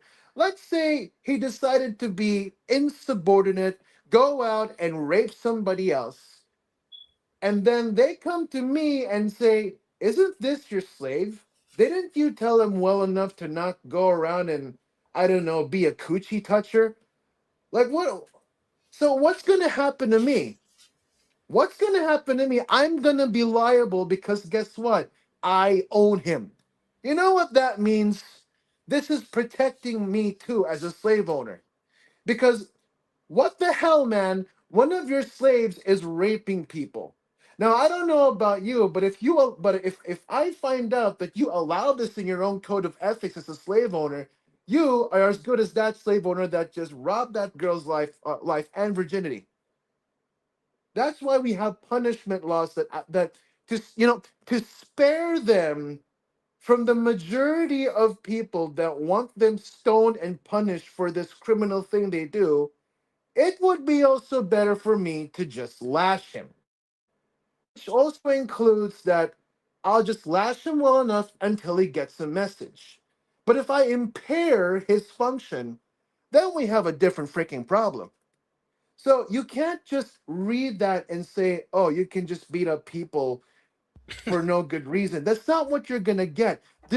Jill, you have no idea how many times I've read that at that surface and suggested I could just beat my slaves or anyone in that matter You know what? You know senselessly. what? Let me say this. I've read that verse, surface level reading, and I didn't come away with that conclusion.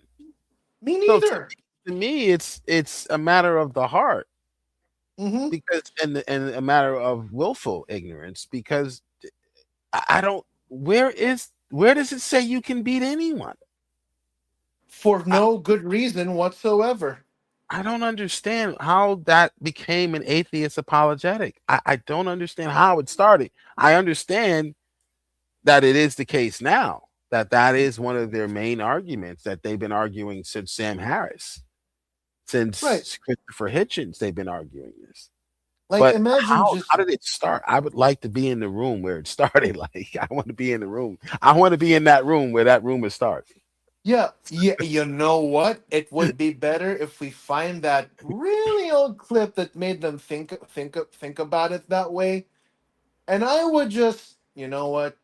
No, this isn't how you read this. Because if you read this, if you communicate it this way, then you're going to have a problem. Because all over Deuteronomy, Leviticus, and surprisingly, maybe Colossians or Ephesians, I don't know which place, slave master and slaves alike must treat each other with brotherly love. And woe to them, since you were foreigners in Egypt, woe to them that would oppress a foreigner. So, where would you get this suggestion that I could be discriminatory towards my foreigners, my foreign sisters and brothers? Because you know what this suggests when they say your fellow Hebrew? These foreigners could have been as been proselytized already. Or let's say they didn't. Let's say they remain Canaanites to their right. Okay. What point do I have? Or what point is there to hold the grim reminder that I was once mistreated, a foreigner in Egypt, to just project the same suffering to another foreigner, where God clearly commands by way of reminding you that, hey, you were a foreigner back then in Egypt and they worked you to the bones. No breaks, no food, no human rights. So you better not start now or you will be no different. You're not going to be under the set apart category for that matter. So, what point do I have that the thing that sucks for me, I should also allow, I should also have people happen to that? Like, what happened to me should also happen to other people. Even that by itself is unthinkable. And then the mere fact that God is setting these laws, don't murder, don't sleep with your friend's wife, don't go out there and be a sex doll, don't cheat, don't thief, don't freaking murder people. You understand how messed up people were back then, which is literally every conclusion of Judges. There were no kings or judges at the time, and everyone did what was right in their own eyes. Chaos, subjective or relative morality. No one gives a crap. I don't give a crap. I don't care what you think is good. I believe this is good. So what the heck are you arguing for? See what I mean? Imagine how messed up you have to be to tell somebody, okay, son, don't rape girls. Wait, what? But guess what? That's how messed up people were back in the day. Yeah, exactly. Yeah. The laws for the lawless. Oh, speaking Right. of the lawless, look who's in the chat. Yeah, the guy This is that the you were guy. supposed to. This guy Go ahead. he needed 2 months to prepare for this debate.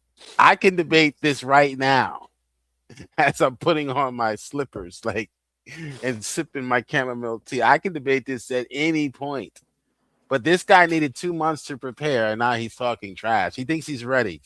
He's ready to debate me on whether or not the Bible allows bad things to happen. That's what he's ready to debate me on. He's excited because he picked a debate title that Christians already agree to. So he says we can change the prompt with some conditions. What condition do you need to change the prompt? The prompt doesn't make sense. That he can beat me whenever he likes.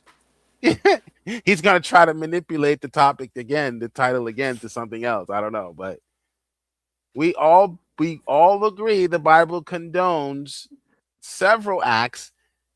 It's called God's mercy. So why would you create a debate title? Does the Bible condone anything? Because you're an atheist and you really don't want to debate me on this. You don't want to get into the minutia. So why did you refuse to change the topic? Click on the link and tell us why. Why you refuse to change the topic after weeks? Weeks I've been asking you guys to change the topic. Once I saw the thumbnail, sure, I read the email and agreed, not realizing what the topic was, because it was one line, one part of a line or part of a sentence in an email. And I was concentrating more so on the time, agreeing on that, agreeing on the format, not even realizing the title. Once I saw the thumbnail, I realized the title would not work, and I emailed you both. Why did you refuse to change the topic, OE? The host says, go ahead. Well, I'm just going to make this quick. You want to know what else is funny? They're going to tell you just how bad and how evil and how much they hate slavery is using their Chinese-built devices that probably has components that were probably manufactured by China or India. Yeah, they're gonna go up in the internet that probably have component units or system units in their phones or in their Wi-Fi routers, which is why it doesn't cost them a lot, as it should, to tell you just how bad slavery is. And imagine the irony and the ignorant pie in the sky idiocy that I can very much go as far as to say that you don't really care. You don't even bother to check if the tag in your device says made in China or India. You don't care. I would go as far as to say that you don't care about this. And I'm not saying this out of hate, because you know what? I want the atheists to come into the faith. But screw it, man. I can't resist being indignant by the ridiculousness of this thing that's not supposed to exist, and they're giving it very nice, eloquent, intellectual, eloquent language, which is not wrong. But screw it, man. How unaware could you be that you're gonna say you hate slavery so much, which is probably the reason why that some of the things you buy in sweatshops don't cost you as much as you would in your local Target or Walmart. Think about it. Think about it. Do you am I really a guy, an Asian man like myself? You really think that I'm gonna sit here and say I hate slavery while I'm benefiting from Chinese and Indian made products here, which is why it doesn't cost me a lot? Think about it. The sweatshops that I go to, that I could afford a pair of jeans that will not take almost half of my wallet for less. Think about it. You guys don't know that you indirectly and unknowingly contribute to it. But yeah, fuck slavery, am I right? Yeah, I second I don't that. mean to take They over. only care. I don't Oh, mean go to ahead. take over your stream. I'm sorry. Oh no, that's fine. You're fine. Yeah, that I feel the same way. I've been on several rants on the same issue because it's warranted. They only argue against slavery when they think they have one up on the scriptures, on God and the Bible and Christians. Mhm. Then all of a sudden they care, right? So you're 100% correct. It's they're more hatred. They have more of a hatred for God in the Bible in Christians than they do for slaves, actual slaves. Good point. Yeah. Right. And here's the funny part. 100% correct. Yeah. Right. And here's the funny part. They come in here complaining about the most highly progressive humanitarian culture of the time, which were the Jews during the ancient Near East, complaining about it. You don't hear them complaining about the Moabites. You don't hear them You complaining don't hear about the them complaining Egyptians. about, forget about the ancient Near East. They weren't there. Where is their complaining about Boko Haram? Where is their complaining about Islam? Who still to this day is practicing slave trafficking. Which, by the way, are probably the same idiots who will tell you that if you hate Muslims, you're an Islamophobe. Exactly. That if you is criticize the Islamic culture, right. You're Islamophobe.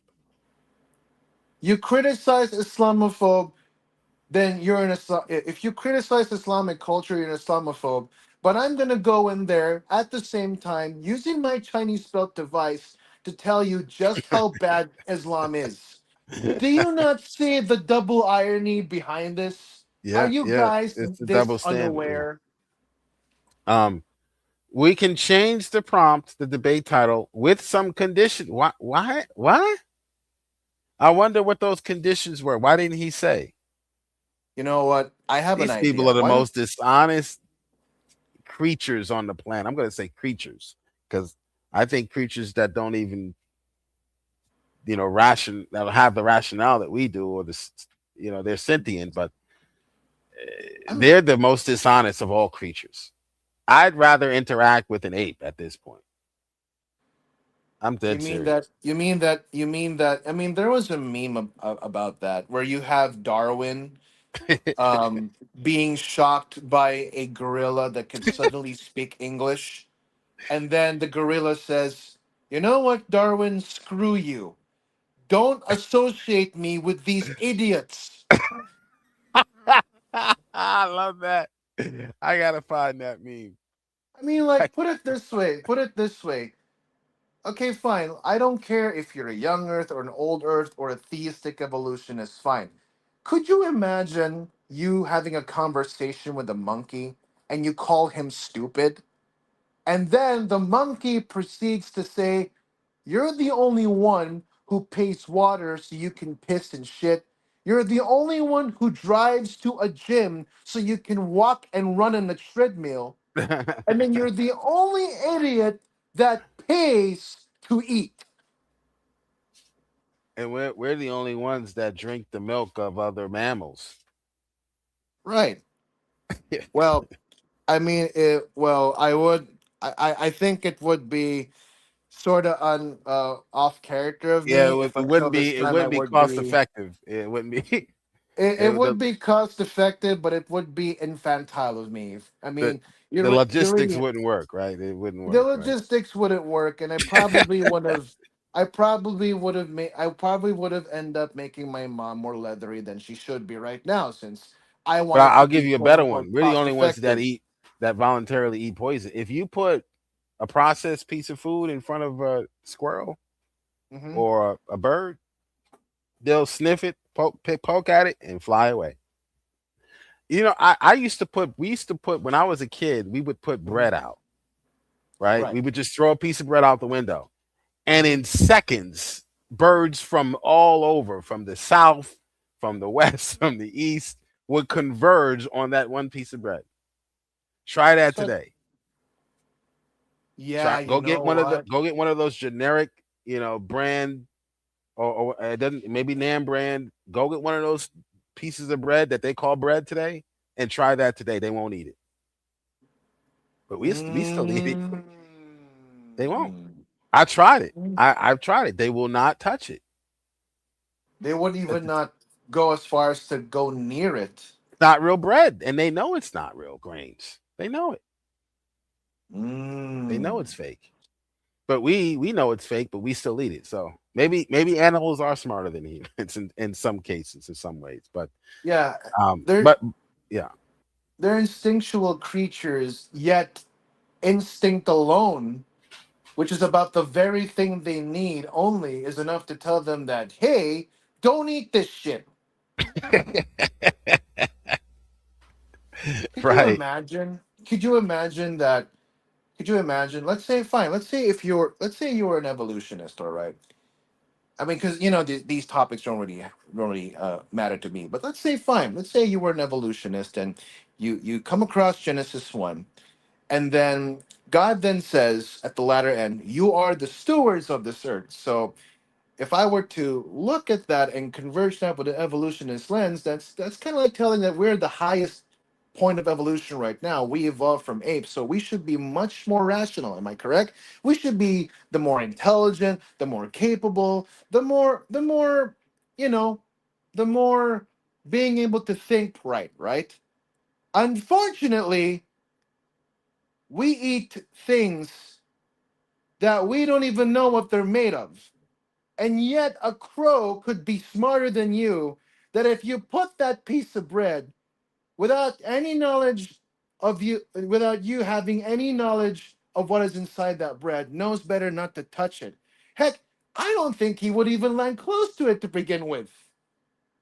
We have layers of intelligence, and yet the animals that only need instinct would know better not to touch it. Yeah, good point.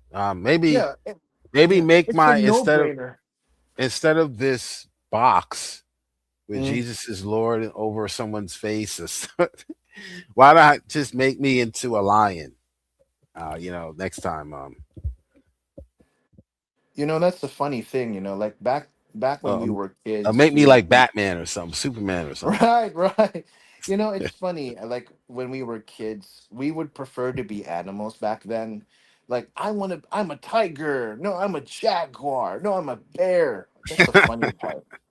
That was the funny part. I mean, as innocent as that sounds, like when you are an adult and then you just compare. I mean, Jill, have you seen? I mean, I regret to say this, but have you seen the feeds in TikTok and IG all of a sudden? Like it makes people with severe ADHD look good, look better, because now you have normal brained, well well capacitated people that can think normally, do not have disorders, and yet there they are making these videos that make them look like an angry Karen on a quiet Sunday morning having a period. Whereas an ADHD person has the capacity to behave, including the severe ones. Yeah, good point. Yeah, OE. So he still Yeah. didn't put in the chat what those conditions were. So maybe he's planning on surprising us tonight. Yeah, see you later, dishonest atheist. But I have some changes I also want to make. Since you're starting to get on my nerves, I want to increase the cross-examination session to 25 minutes each. Here we go. I want to increase the cross-examination. I'm going to bury this guy. You see, atheists, when we first started debating, whenever I debate an atheist, and I don't know if you've had this experience, Boki, they don't want a cross-examination. They want to just go back and forth. Oh, you get 2 minutes, I get 2 minutes to say what I want to say, and then you get 5 minutes. That's what they call that a debate. No. You're going to answer questions on the topic, and you're going to respond to those questions on the topic.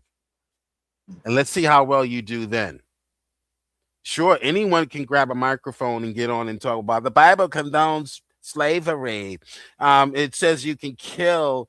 You can as long as you don't kill them as long as they don't die within a day or two, you can beat them. Anyone can do that. But where you struggle, where OE will struggle tonight, is during the cross-examination period. That's where he will fall apart, like he did in the last debate where he rage quit. Okay, the last debate we had, me and OE. where he refused. Actually, it was his cross. He refused to allow me to answer his questions during his own cross-examination, which is quite amazing. I've never had that happen to me before, where my interlocutor would not let me answer. So we decided to move on to the question and answer session. So he conceded at that point, he conceded that debate. When you don't allow your interlocutor to answer you, you lost. And he starts answering, you cut him off, and the moderator did nothing because the moderator is an atheist. So the moderator didn't step in and moderate at all. Just allowed him, and I went to answer you. I don't know if you've seen that debate we had, but I'll post a link to it. I went to answer his question. He starts cutting me off and asking the different question. What kind of cross-exam? They can't, not only can they not take cross-exam, they don't know how to give a cross-exam. Apparently, they don't know how to give cross-examinations. Ask the question, allow your interlocutor to answer. If he doesn't answer, or if he answers in a way which you think he's dodging, then say that, mention that, make that clear to the audience. Let the audience decide that. That's how debates work, OE. Go ahead, Boki. Well, I was just gonna say, like, could you imagine how desperate you have to be by having a cut off another person? And besides, going back to the idea of beating somebody regardless, as long as they can work the following day, even if I were to, even if fine, you want to disregard my argument, like maybe like 30 minutes ago, fine, let's grant your argument of silence. Don't you know that if you go just a bit further into Exodus 20 or 21, that was, you will find a law that references the idea of eye for an eye, tooth for a tooth. So when you look at that verse and it says something like along the lines of, if a slave loses his Lex eye Talionis. or Lex Talionis is called. Go ahead. I'm sorry.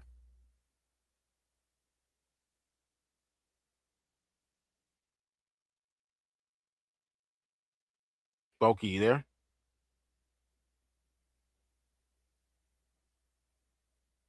Oh, looks like Boki dropped out. Maybe he's having connection problems. But yeah, it's Lex Talion. It's in Exodus 21. I was trying to pull up the verse. Eye for an eye, tooth for a tooth. So if you hurt, you're a vet. You're a slave. If you hurt his arm, then eye for an eye, tooth for a tooth, arm for arm, then your arm would be hurt in some way, or you would be punished in some way. Okay. So that was the idea in Exodus, and that applied to everyone. Exodus 21:24. Okay. Everyone living in the land of Israel had to abide by this rule. Whether you were a citizen of Israel or a sojourner from another country, but living in Israel temporarily, eye for an eye, tooth for a tooth, hand for a hand, foot for a foot. Okay. If anyone injures his neighbor, this is Leviticus 24. Whatever he has done must be done to him. Oh, Boki's back. Welcome back. Hi. Welcome back, Boki. Yeah, so I just had to take that call. So yeah, remember we were in reference to Lex Talionis. Now, of course, if you read it at its surface, the guy will only be punished if you for some reason gouge out his eye or tooth. That's not the reason for that. Whenever you have an incursion against someone, and I mean that in a way that it's an offense, you are to pay for that. So so you sexually or assaulted somebody physically, you're going to pay the dues for that physical assault or that sexual assault. Oh, you mistreated somebody, like it's I don't know, what do you call that, Jill? Like it's abuse in a, it's abuse in a Mental. criminal. Or physical abuse, like spousal abuse, domestic Yeah, violence. like or like abuse in general, like Yeah, but in a more criminal term. You could just go with abuse, right? yeah. Assault. Right.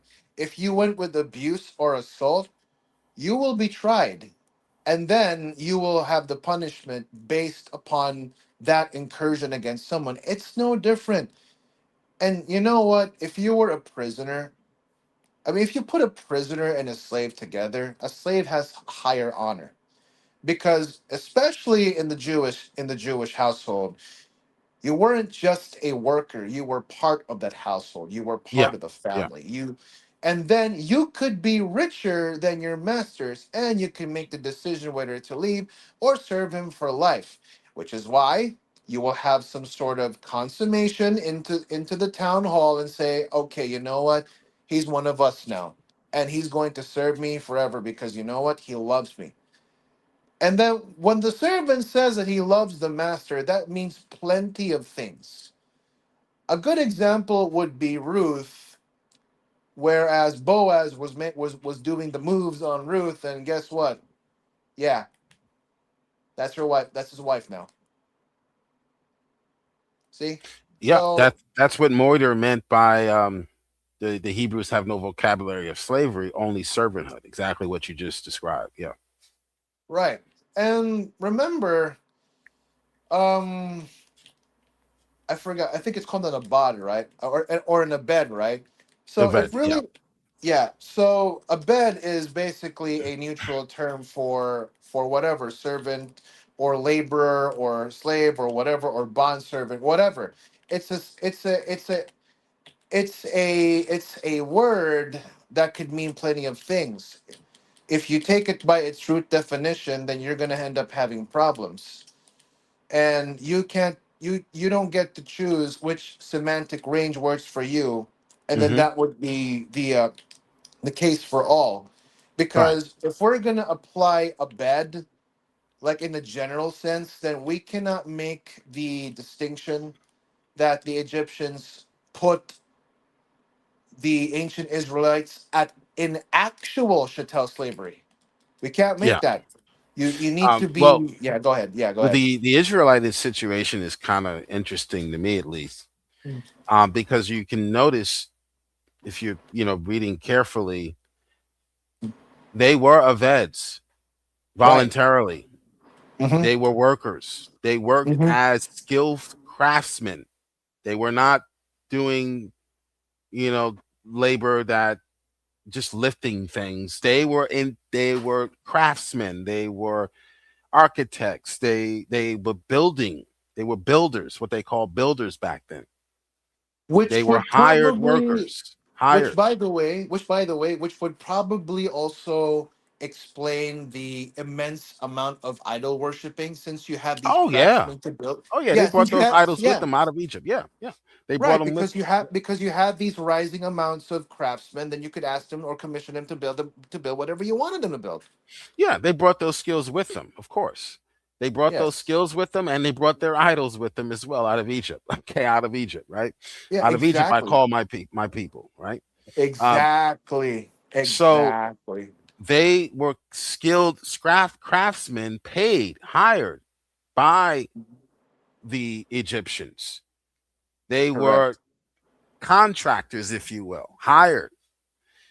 The Mm-hmm. point a time comes where the pharaoh is now replaced with a new pharaoh, and the Yes. new pharaoh took away those comfortabilities and he made it harsh. He turned it into chattel slave, where they were not paid and they were forced to do harsh labor without pay.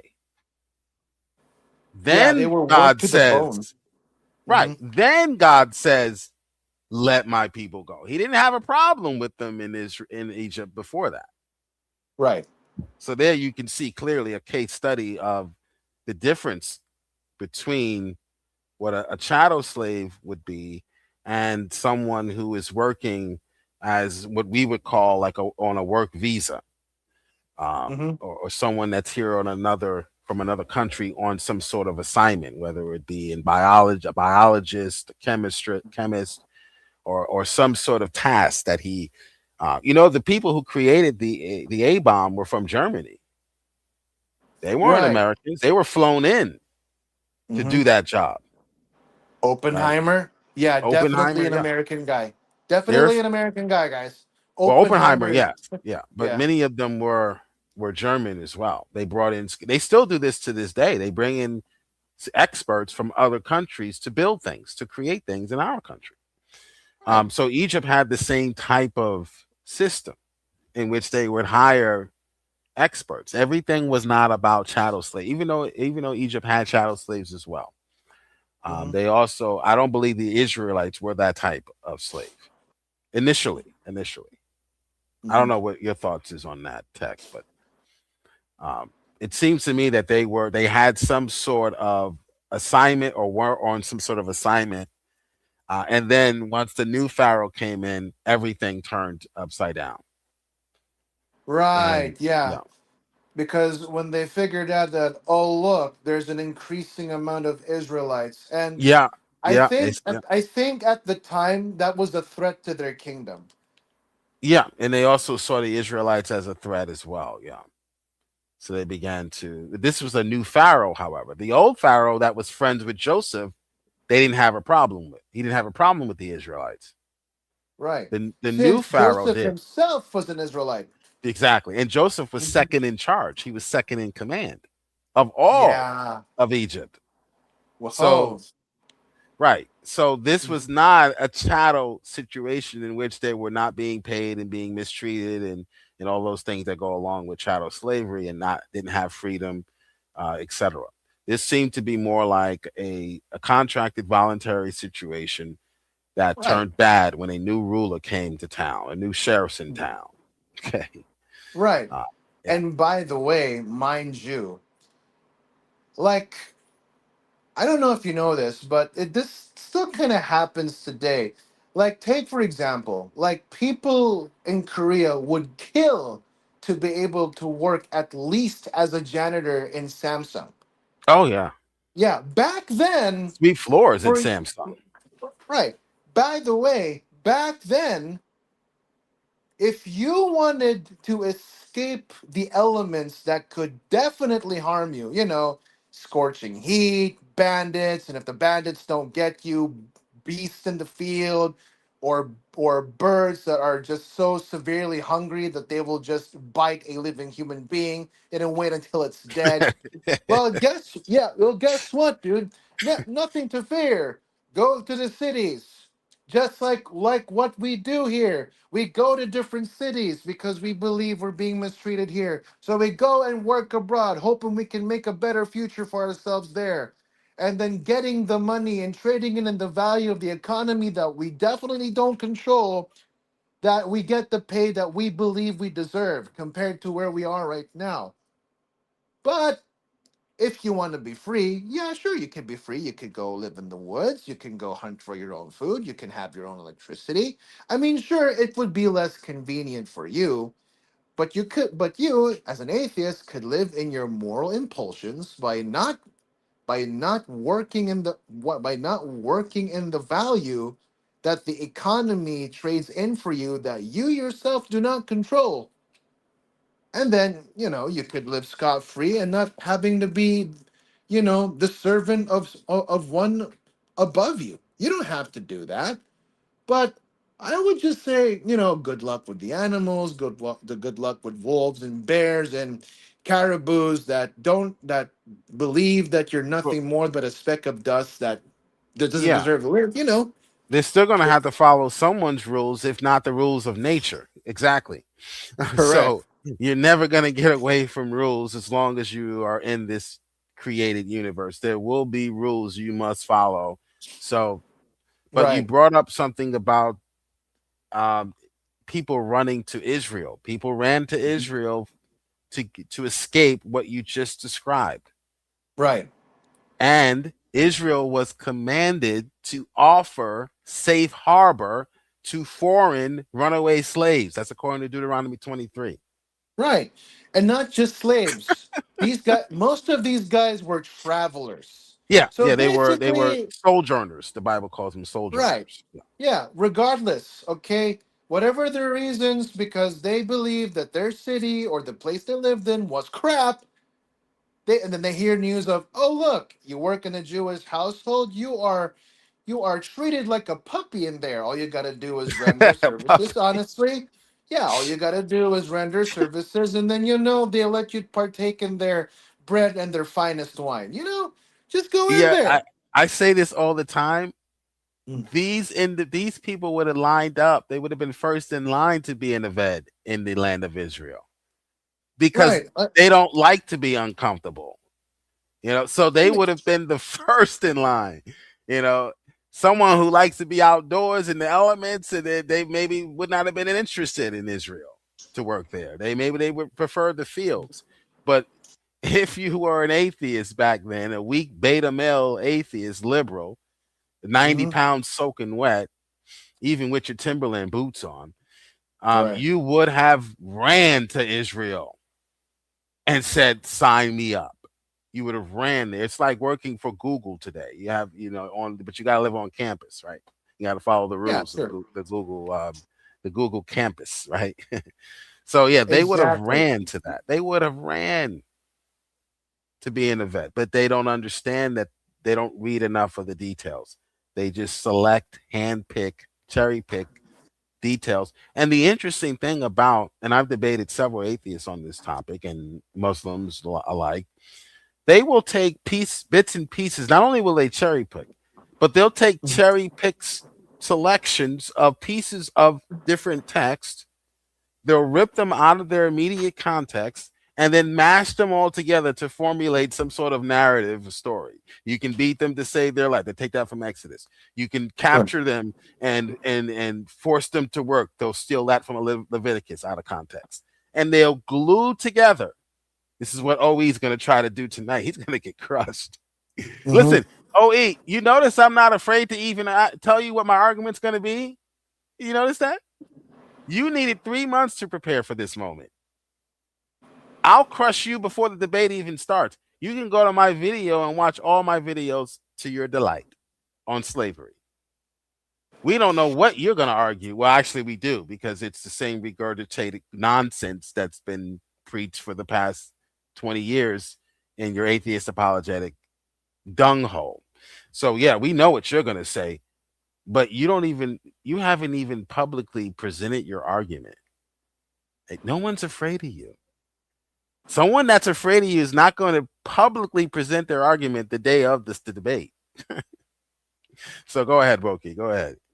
Well, I was just gonna say afterwards. Okay, let's say I was escaping the Philippines because the inflation is just way too high, and I don't like living in 2 cups of rice and just eating the skin of a Shanghai roll as sustenance. I don't want that. So I go to America. Oh, but wait, I lack the papers to live the American dream. And then all of a sudden, I find Jill walking down the streets. I never really knew how this guy looked like, but let's say I did find Jill. I speak to Jill. Hey, Jill, my country fucking sucks, but I am a physical therapy graduate. Well, not a graduate. I am a licensed physical therapist. It will take me a while to get these papers sorted out for me that I can work as a ordained physical therapist in your country, but I would like to render my services to you in exchange for clothing, shelter, and food. And if you can slip in a little bit of a gym fee, I appreciate that. I'd Right. appreciate that. You don't have to pay me any money. Just provide me a room. Just provide me some food and clothing, and then maybe even for life, I am going to be a resident physical therapist. But of course, I mean, a little gym subscription would be nice too. But hey, that's all I ask. That Yeah. is your Well, payment to me. the point that Boki is making, if you're not tracking, is that these were voluntary contractual agreements between two willing parties, and whatever they determine Mm-hmm. is going to be a part of that agreement is their agreement. You are in no position as an atheist, especially, to now come in as a third party and say, no, that was wrong. No, that was wrong. It's two willing parties, two adults, making a contractual agreement, and they are the ones that get to determine what the terms of that agreement are, not you. Exactly. 2,000 years later. Welcome, Nil Dragon. Nil Dragon is here, my brother from the mother church. No, I don't think Nil Dragon is a Catholic, but he's over on CK. Or put Go it ahead. this way. Or put it this way. Let's say, Jill, listen. I come to him, being disgruntled and all. Listen, Jill, I don't know if you know this, but I sort of fucked up my I sort of screwed up with my boss, where I done things and where the ramification says that not only will I end up being out of a job, but I'm gonna be behind bars forever. So I'm gonna come to you to help me make a settlement that if I work for this boss without any pay, but as exchange for my freedom and the mercy of not being put behind bars, I would like to offer a more productive alternative. I'm going to work in this firm for as long as it takes to make up for the offenses that I made and the incursions I did because I was an ignorant bastard. And then hopefully, I can go scot free. And you know what? I'll even work for free.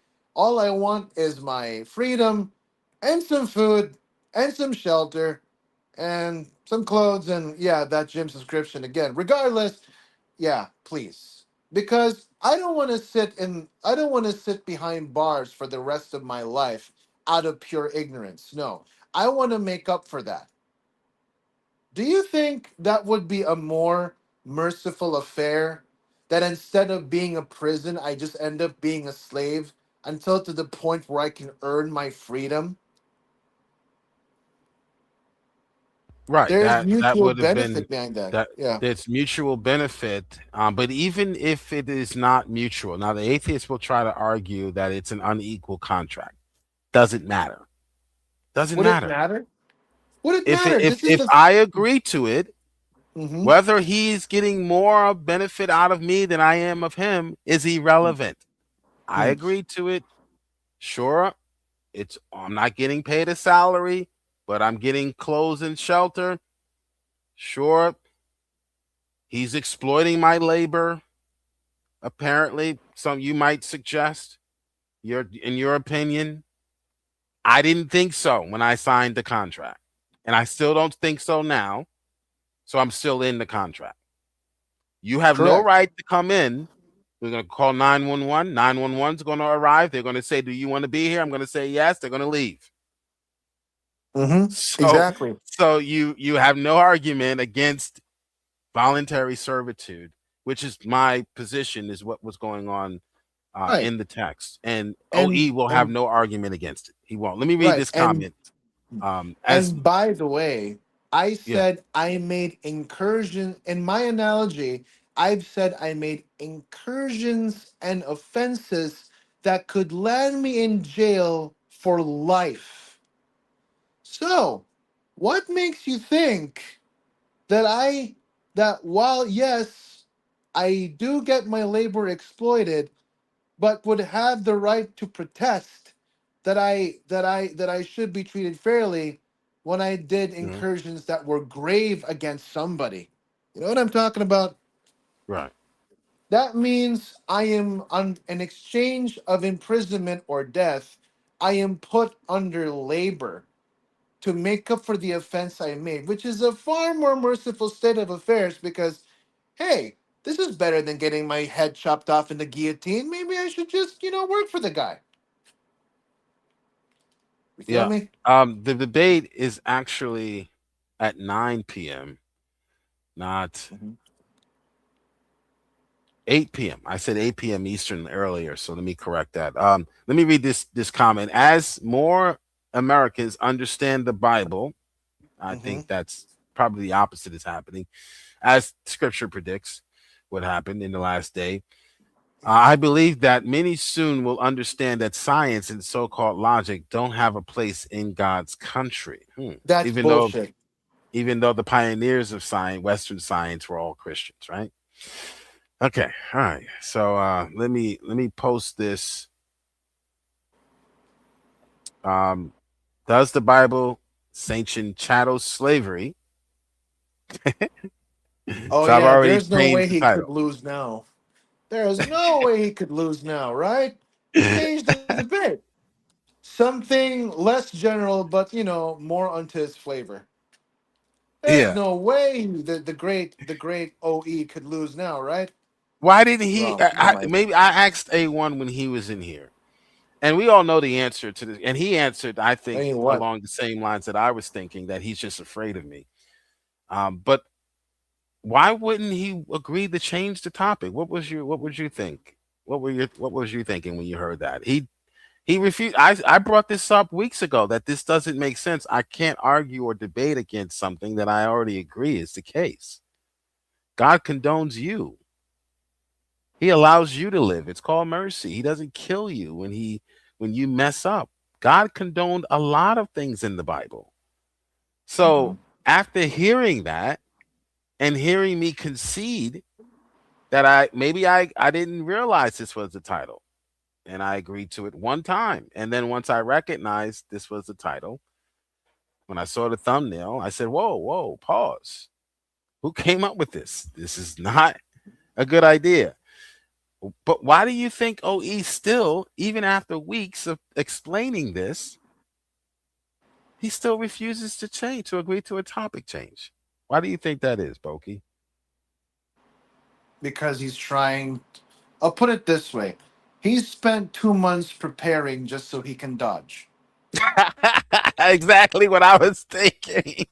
I mean, That's exactly what I was thinking.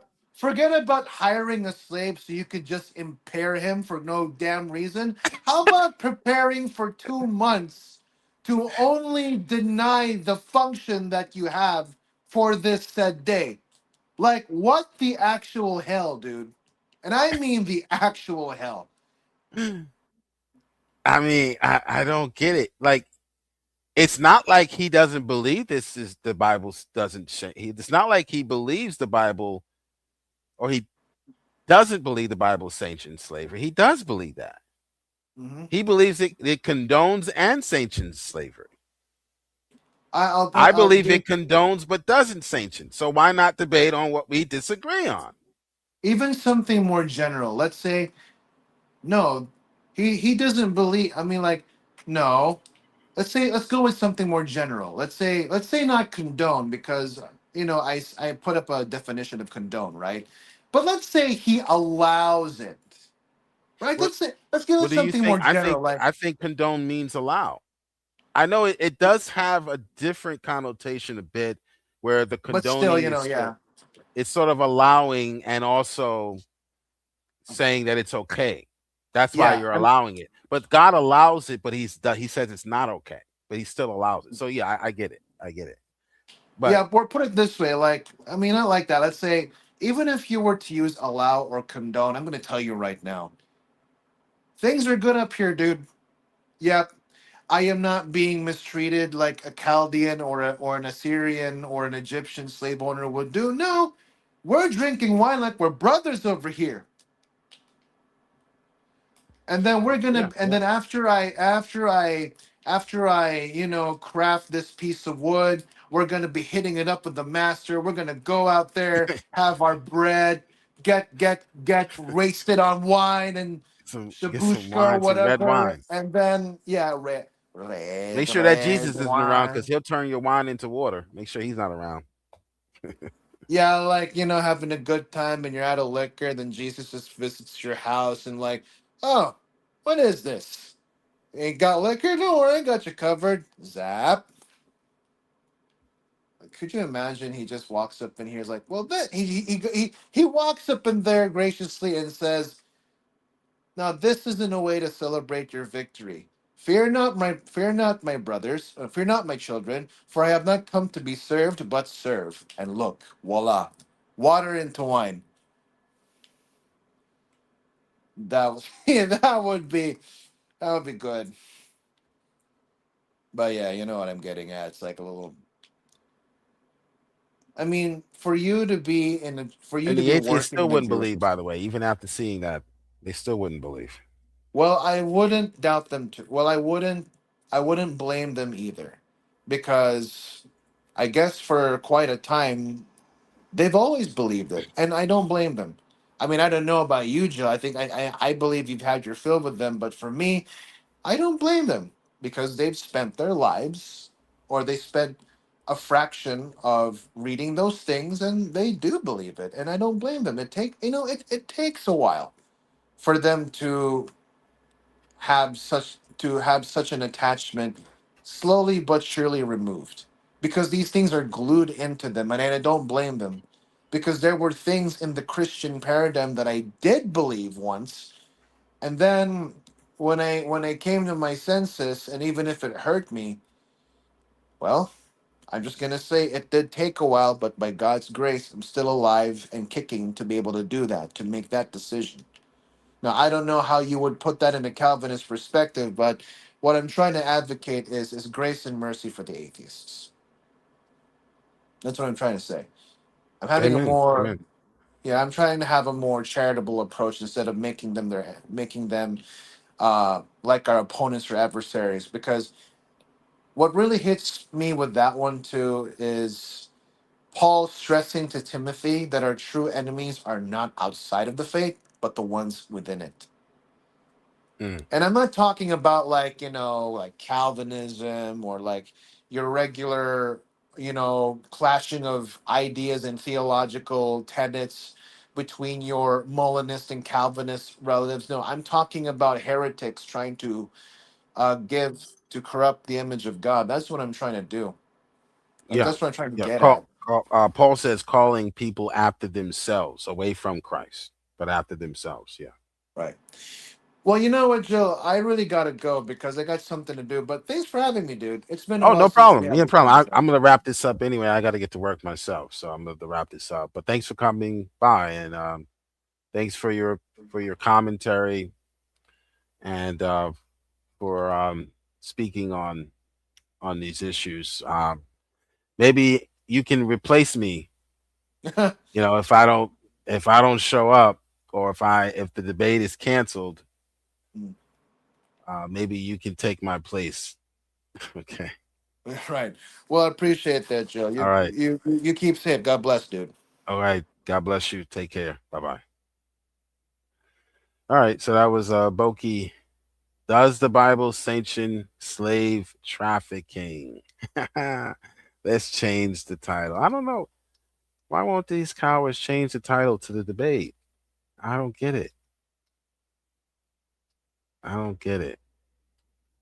This sounds like something Jay Passick would come out with. Let's debate Joe on whether the Bible condones slavery, because we know what the word condone means. And that's a debate we can win. Because we're a bunch of atheist cowards. I got about 10 minutes, maybe. How about 10 minutes, maybe? Let's go back to these MAGA hating atheist liberals. Remember AC tried to coax me into a debate on young earth creationism when I'm not a young earth creationist. And then when he learned I wasn't a young earth creationist, he still continued with his script, because these people are bots. They are robot programmed by the left and propaganda, through propaganda, television, entertainment, celebrities. They really don't have a God other than themselves and the celebrities that they worship. Those are their gods. So when we pick up Peter or John, they pick up Aerosmith, they pick up the Cosmopolitan, they pick up what's that? PBS. They pick up what's the name of that news outlet? CNN, MSNBC. That's where they get their information. That's where they get their truths from. Okay, so they have a script and they want to use it. But when they run into somebody like me, they can't use it. They're still going to try to use it anyway. Wow, this is quite amazing. Again, I'm not a young earth creationist. Look how much energy and time is being wasted by this idiot, AC. He's in the bottom left-hand side corner. Look how much time and energy he's wasting trying to argue and debate on young earth creationists with someone that is not a young earth creationist. This is how desperate they are. This is how desperate they are. You have to dig into what they mean. Okay.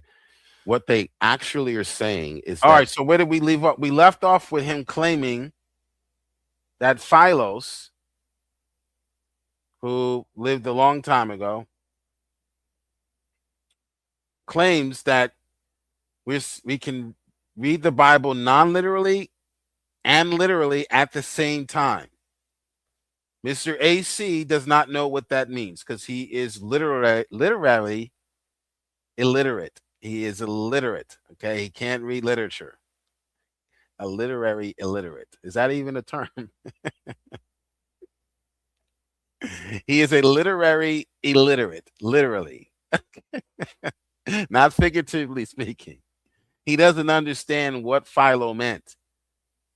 Philo didn't mean that you contradict yourself. You say that this passage is both metaphor or it's both literal and non-literal at the same time. He meant that within the text itself, there are different genres that are being used. Sometimes the Bible uses metaphor. Sometimes it speaks directly. Sometimes Jesus speaks in parables. Sometimes he speaks directly, literally. So you have to go through the text and figure out, based off of clues, context clues, hints, like or as. We know if we see like or as, we know that's a what? A simile. So we don't read that literally. We take that non-literally. When we read things like he was king of Tiberias during the reign of Caesar, whatever the case may be, we say, okay, the author here is clearly intending to be to be literal. So we're not reading literal and non-literal at the same time, but we're reading the Bible as literature, recognizing that the author can use different genres. The same author can use several different figures of speech or genres. He can use historical, he can speak historically, straightforward, literal in a literal fashion, and then he can also employ metaphors, similes, and different types of literary devices. And he can create a historical narrative using literary devices. Okay, maybe that's what Philo meant. Okay. But he certainly didn't mean what this guy is trying to interpret him to say. You read the Bible as literature. So what Philo is saying is that when you see a genre like hyperbole, we read it as if it is hyperbole. We don't read it literally. When we see the author using metaphors, we read it as metaphorical. No. Let me show everybody how ignorant I am, and I can't even read. That I didn't pay attention in the 4th grade. What is the objection to what I just said? Go into any English department and say what I said, and if they say no, then you're not in an English department. You're probably dealing with an atheist.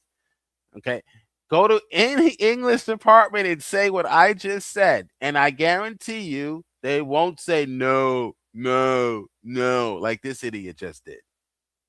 Unbelievable.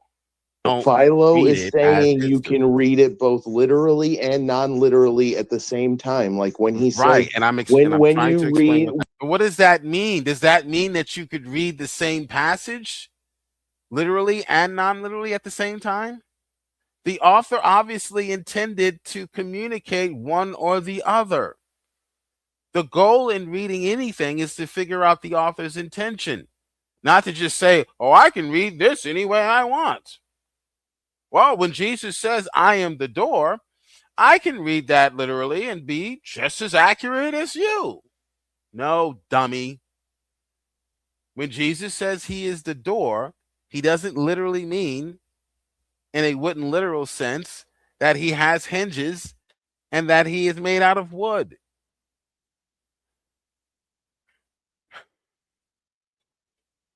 So no, you can't read that both literally and non-literally at the same time. Atheist. when you read that God is mighty, you don't think that means that God actually is like a jacked bodybuilder with a six-pack and huge biceps. You take That's it to called a mean metaphor. that Exactly what I was just explaining. Exactly. You take it to mean that God is a powerful spirit.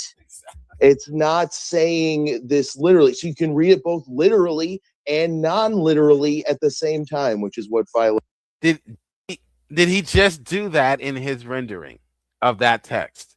Did he read it literally and non-literally at the same time? No, he did not. I mean, what the are these people? Let me rewind that to show how ridiculous this is. That's real shit. You are in my thoughts. So, as I was trying We're here to say, for you if you need us. Absolutely. Okay, so as I was trying to respond, when we say read the Bible literally, when people say that, you have to dig into what they mean. Saying is that yeah, pretty much. Go ahead. Yeah, we started off talking about the heat problem, and now he can't accept that things can be both literal and figurative at the same time. Right. As what things can be both literal and figurative at the same time? What does that even mean? What the Nil Dragon? Help me out here. Help me out here. Help me out, bro. Link is in the chat. I still have about 10 minutes before I have to hop out. If anybody wants to hop in. As an English language arts teacher, I'm trying to explain what that means. What that means. So now he's flexing his credentials. What that means is when you read a text like the Bible that's heavily laced with metaphors, similes, and different genres. He's got an English degree, so you should take his argument over. I actually don't have an English degree. Maybe you don't certainly have one because you can't even tell us what a metaphor is. And you believe that text can be both literal and non-literal, that the author just never had any intention, just started writing and never intended to, didn't know what he was doing, didn't know what his intentions were, and doesn't have any. So I can just open up the Bible and read it literally, even though the author clearly intends to communicate that this is to be interpreted metaphorically. Jesus is the door. Jesus is the good shepherd. You see a literal shepherd with literal sheep? No. So how can I interpret that both literally and non-literally, genius? Have an English degree. He doesn't have an English degree. Believe whose argument you want to believe, but at least allow the argument to be made. So what We've heard it. It's bad. It's theologically bankrupt. Can I speak? Oh, can I speak? So what that means? Not if you're just going to repeat the same bad theologically bankrupt argument. Get it out yet because you keep cutting off. We heard it, dude. No, you didn't. Can you still man my argument then? Silence. It's not my job to steel man your argument for you. Okay, then allow me. It's not my job. Besides this, it's not my job to steel man my argument, but it is your job to straw man ours, right? They want to straw man your argument because they can't defeat it on its face. They can't defeat our arguments as they are, so they won't allow you to make the argument. And then once you leave or they kick you, then they steel man your argument. This is what Joe claimed. No, that's not what Joe claimed. You wouldn't allow Jill to speak so that you can make the claim for him, so that you can get another victory or one victory or another notch on your belt and say, I had to beat the Christian up. I defeated the Christian. You'll never defeat Christianity. It hasn't happened in 2,000 years. Your Spurg bots over here on Async's channel are not going to change that. It's been 2,000 years. Men and women that are 30,000 times smarter than you'll ever be failed at the same attempt. Okay, just for your information. Bad argument. We've heard your bad argument. We've heard your bad argument. A bad argument you couldn't steel man. See, if I were really making bad arguments, not only would they remember them in order to mock and put me down and suggest I don't know what the hell I'm saying. Not only would you have remembered them, you would have clipped the entire encounter. You would have clipped it. We got him now. So you did hear my argument. You can't steel man it because you know you won't steel man it because you know it destroys yours. We've heard your bad argument. We've heard in my life. We've heard your bad. We've heard your bad. No, I never claimed to be an English teacher. I said I teach English. Special ed teachers are forced, because we're forced to deal with the worst of the worst, to teach all subjects in many cases. Or they teach in what are called self-contained classrooms, meaning your students, whether it be high school or middle school, usually they elementary, your students will not see a math teacher or a separate English teacher. It's too risky. It's too much movement, too much transition time, okay, which kids with behavioral issues don't do well with transitions, okay, transitioning from one class to another. We can't trust them to even walk the hallways, okay, because of their behavioral issues, okay, bites, stabbing, all that type of stuff. So most schools, in many schools, now I don't know if they're still doing this, but when I was teaching 10 years ago, this was certainly the case. Your teacher, if you were in a special ed classroom, you had one or two teachers. You had maybe one teacher, two paras. Or one teacher, one para, one one-on-one aid. Okay? And you were taught every subject by that one teacher. You didn't do like the rest of the high school kids. Some of you went to high school. You know that you went to English class and then you went to a separate room for math. You had a math teacher, you had an English teacher, you had a Spanish teacher, and you would move from classroom to classroom, sometimes on different floors, 3 or 4 floors. Math was on the first floor. You had to get to the first floor from the lunchroom. Okay. In a special ed emotional support setting, that is not allowed. Typically, that is not allowed. Now, with the advent of inclusion, they are allowing more movement, more freedom when it comes to the ES population. But I tell you, you don't want to be in a school where that's the case. There's a reason why these kids are in special classrooms. Okay, because they socially they can't really handle that type of freedom, that type of environment.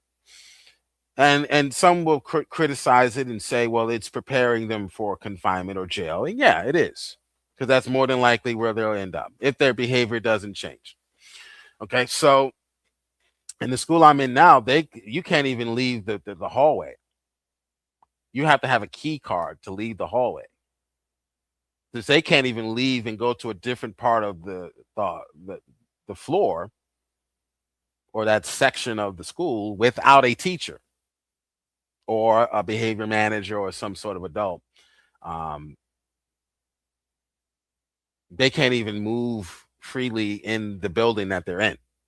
Okay, so this is the sad state of reality in the urban setting, which is run by Democrats.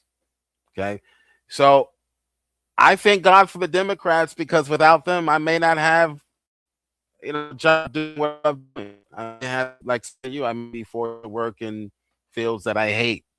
If it wasn't for the Democrats screwing up our education. Back to these idiots, and I do got to get out of here in about 5 minutes. I promise. We've heard your bad argument. I'll drop the topic. Do you have any good arguments? And you get crushed on that Do one. you have any good arguments? You're running high. We've heard your bad argument. Do you have any good arguments? Level of cowardice. Never. All right, then we'll just go back to talking about the heat problem, like what I wanted to talk about. So this is the reason why. This is the so he's gonna go back to talking about the heat problem, which he says is a problem for young Earth creationists, when I've already explained to him 3 times at least that I'm not a young Earth creationist. So let's go back to the heat problem. There's no problem with me, buddy. There's no problem with the Bible. The Bible doesn't tell us the age of the earth. So the heat problem is not a problem for us at all, despite what a young Earth creationist might say. In my opinion, they're just giving you their interpretation, their own interpretation of the text. And it's a good one. It's not outside of the pale of orthodoxy, meaning it could work, it could fit. It's not explicitly taught, but it's not in direct violation of the text. So you can have your own interpretation here, because the Bible doesn't care to answer this question in an explicit fashion. John 14:6, you can't have your own interpretation. I am the way, the truth, and the life. No man comes to the Father except by me. There is no other interpretation of that text other than no one can go to heaven except through Christ. I did encounter one New Ager who thought she could come up with an interpretation other than the plain reading. And it was the silliest thing I've ever heard in my life. I can't even remember how she answered to John 14:6. That's how dumb it was. But, reason why people who behave like this are agnostic. Less than you guys. Oh my God. This is why people Jill, shut up. The heat problem is the reason why people who are agnostic or young Earth about the age of the Earth are just full of it. It just can't work mathematically. The heat problem is derived by the fact that every physical process known of releases a characterizable amount of heat. And there's a bunch of these processes that have played out in Earth's history, and a lot of them produce enormous amounts of heat. All right, things like tectonic plate movement, comet, and the fifth eon, and the comet. So he's got an entire script of irrelevant factoids to use against the younger creationists. I'm going to invite Donnie from Standing for Truth over to your channel. How about that? I'll invite Donnie from Standing the Truth over to your channel, and you can debate him on young Earth creationism, okay? Since you want to debate that topic so bad, it seems, liberal, you want to debate what the Bible doesn't say or doesn't teach, go right ahead. You're not putting a dent in Christianity. You never have in 2,000 years. You never will. Okay? All right, remember tonight, Robin's channel, Robin Webster. The link is, I think I put the link in the chat. The topic will be, does the Bible sanction slave trafficking? Does the Bible sanction slave trafficking? That is the debate topic. Okay. If OE does not want to debate that topic, then he doesn't want to have a debate. Everyone's supporting the abuse of children, and NAMBLA, National Association of Men Boy Lovers, who are all atheists. should drop dead instantly, should be unalived by God. God is too merciful. He condones too much of our nonsense, of our crap. So all Christians already for 2,000 years, why would an atheist create a debate title like this? And why would a Christian agree to a debate like this? The answer is, well, they don't really want to debate us on this topic of slavery in the Bible. And a Christian would never agree to debate something that God allows when he clearly sees God allowing it in Scripture, condoning it. Not sanctioning it, but not stopping you from doing it. God doesn't sanction homosexuality, but he doesn't drop you dead when you think about doing or when you do it. He tells us, he instructs us to set up laws to prohibit and to limit and to try to curb the practice. But he allowed this behavior in the ancient Near East for hundreds of years before he stepped in and sent an army in to wipe out those leaders who were systematically implementing these rituals, which involved homosexuality, bestiality, child sacrifice. All of those things God condoned for 400 years and never once sanctioned it. What does he say about the children who were throwing their babies in the fire? I have never sanctioned this. Never. He didn't use the word sanction, but he says that this did not come out of the mouth of any prophet. Didn't come out of my mouth. But yet you're doing it. So the Bible is clear. There's a distinction, and humans understand this. OE understands this. Again, he's just a dishonest atheist. There's a difference between condoning and sanctioning. A world of difference. So why would any atheist want to debate a Christian on something that they already agree on? Because the goal was never to debate me. And in fact, he's hoping, the only reason why I'm not going to cancel it, because that's what he's hoping for. Because that's why he won't change the debate topic. He thinks it's going to get me to quit. So he can say, oh, Jill backed out on the debate. No. I think A1's advice is probably going to take that advice. We're going to have the debate. And in my opening, I'm going to explain everything that we just heard in this 3-hour video. Well, not all of it was about this, but even though that was the topic. But I'll see you guys next time. Remember, tonight, 9 p.m. Is that Eastern Standard Time? I don't know where you are or where she is on the East Coast or West Coast, but I'm gonna assume 9 p.m. Eastern, which is 8 p.m. my time. So I'm assuming this is Eastern. I'm gonna be there early, just in case. And during my opening, it will be explained to the audience about the topic change and why OE refuses to change the topic to something we can argue again about. If he refuses to change it, then the debate will end there. Then I'll say, yes, there's no debate tonight. I'm sorry. Or, I'm sorry, there's no debate. There's nothing to argue about. We both agree. The Bible allows homosexuality. The Bible allows slavery. The Bible God allowed many things to happen, to occur before he steps in. In fact, God he uses the analogy, the prophets use the analogy of a cup.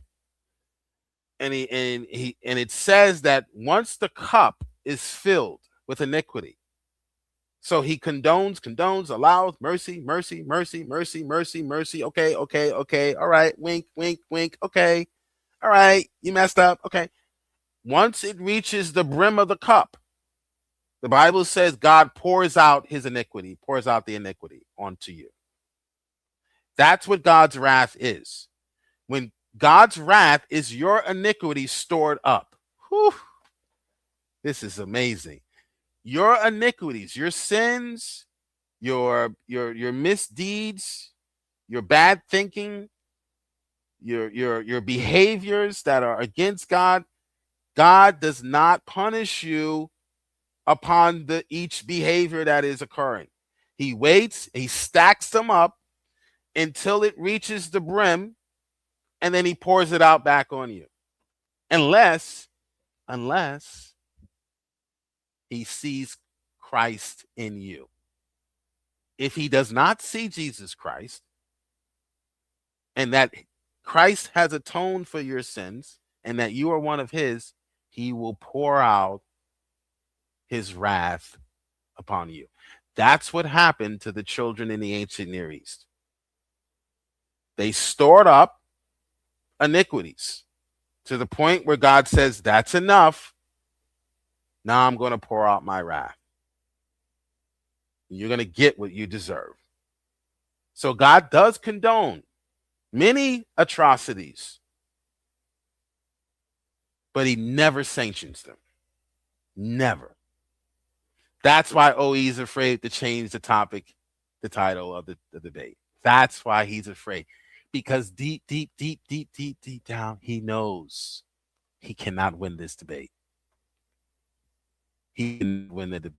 He must go in arguing, debating a Christian on whether or not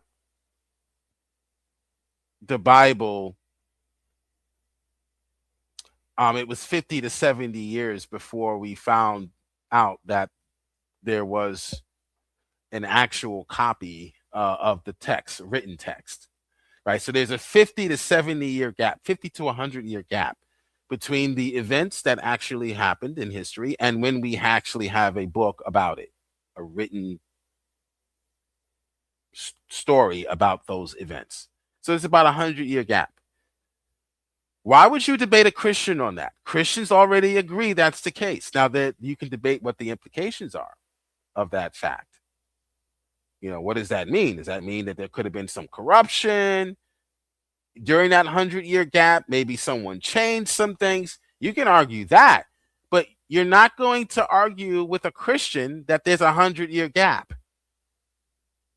We already agree there's a 100-year gap.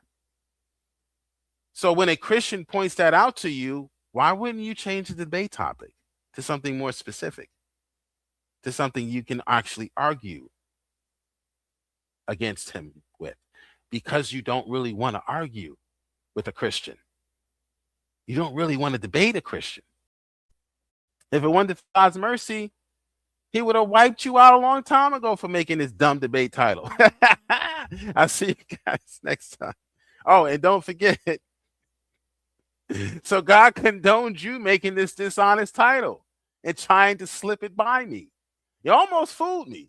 I almost didn't recognize it until I saw the thumbnail. I'm like, whoa, what did I just agree to? That was 4 or 5 weeks ago, by the way. That wasn't last night. That wasn't this week. That was 4 weeks ago. So they had plenty of time to change the topic. He refused to change the topic. Why? Why? Because he's an atheist. That's why. But speaking of debates, remember also on the 8th of August, I'm going to be debating this One West guy on, it's going to be something to do with the deity of Christ. Okay. So our debate topic will be something that we both disagree on. It's not going to be whether or not blacks were brought over here in the transatlantic slave trade from the east coast of Africa. Oh, you want to debate that, Joe? No, idiot. I agree with you. There's nothing to debate. Okay, so This debate platform is a little bit more honest, and it's also $1,000 grand prize for winning. I think I'm gonna win because I've heard these guys debate, and they argue like atheists to me. You know, a bunch of factoids, a bunch of irrelevant factoids, just mixed a bunch of them all together to try to sound like you know what you're talking about. But as soon as cross-examination occurs, they run and hide like the cowards God made them. Okay, it's going to be the same theme. Just a little bit more melanin. That's all. A little bit more melanin than you, liberal, white liberal, Dixiecrat. But it's the same arguments, the same argumentation, the same methodology, the same dishonest treatment, the same not acting in good faith that we get from the atheists. Well, not all of them. I can't say all of them. There are some Hebrew Israelites that do, debate honestly and fairly, and would have no problem changing the debate topic after hearing the Christians say, I already concede to that, so that's not a really good title to debate. They would have no problem changing the debate title. No problem. As long as it's similar to what the original topic was. In fact, not only is my topic change suggestion similar, it is more succinct. It is more clear. No. All right, so my title is more succinct, it's more clear, and it is something that OE agrees. So he can take the affirmative. I can't take the affirmative here. I mean, I would be taking the affirmative. Does God condone slavery? I would be taking the affirmative if you want to debate. Yeah. I can't take the negative there. All right. So this debate title, I would be glad to take the negative. Does he not want to debate this? Does he not affirm this? Does he not affirm this to be true, OE? If you affirm this to be true, that the Bible prescribes slave trafficking or sanctions slave trafficking, if you agree with that premise, why won't you debate it? Why won't you debate it? Why are you trying to debate Condone? See you tonight. God bless. Jesus is Lord, and he's coming back. Repent or die, liberal.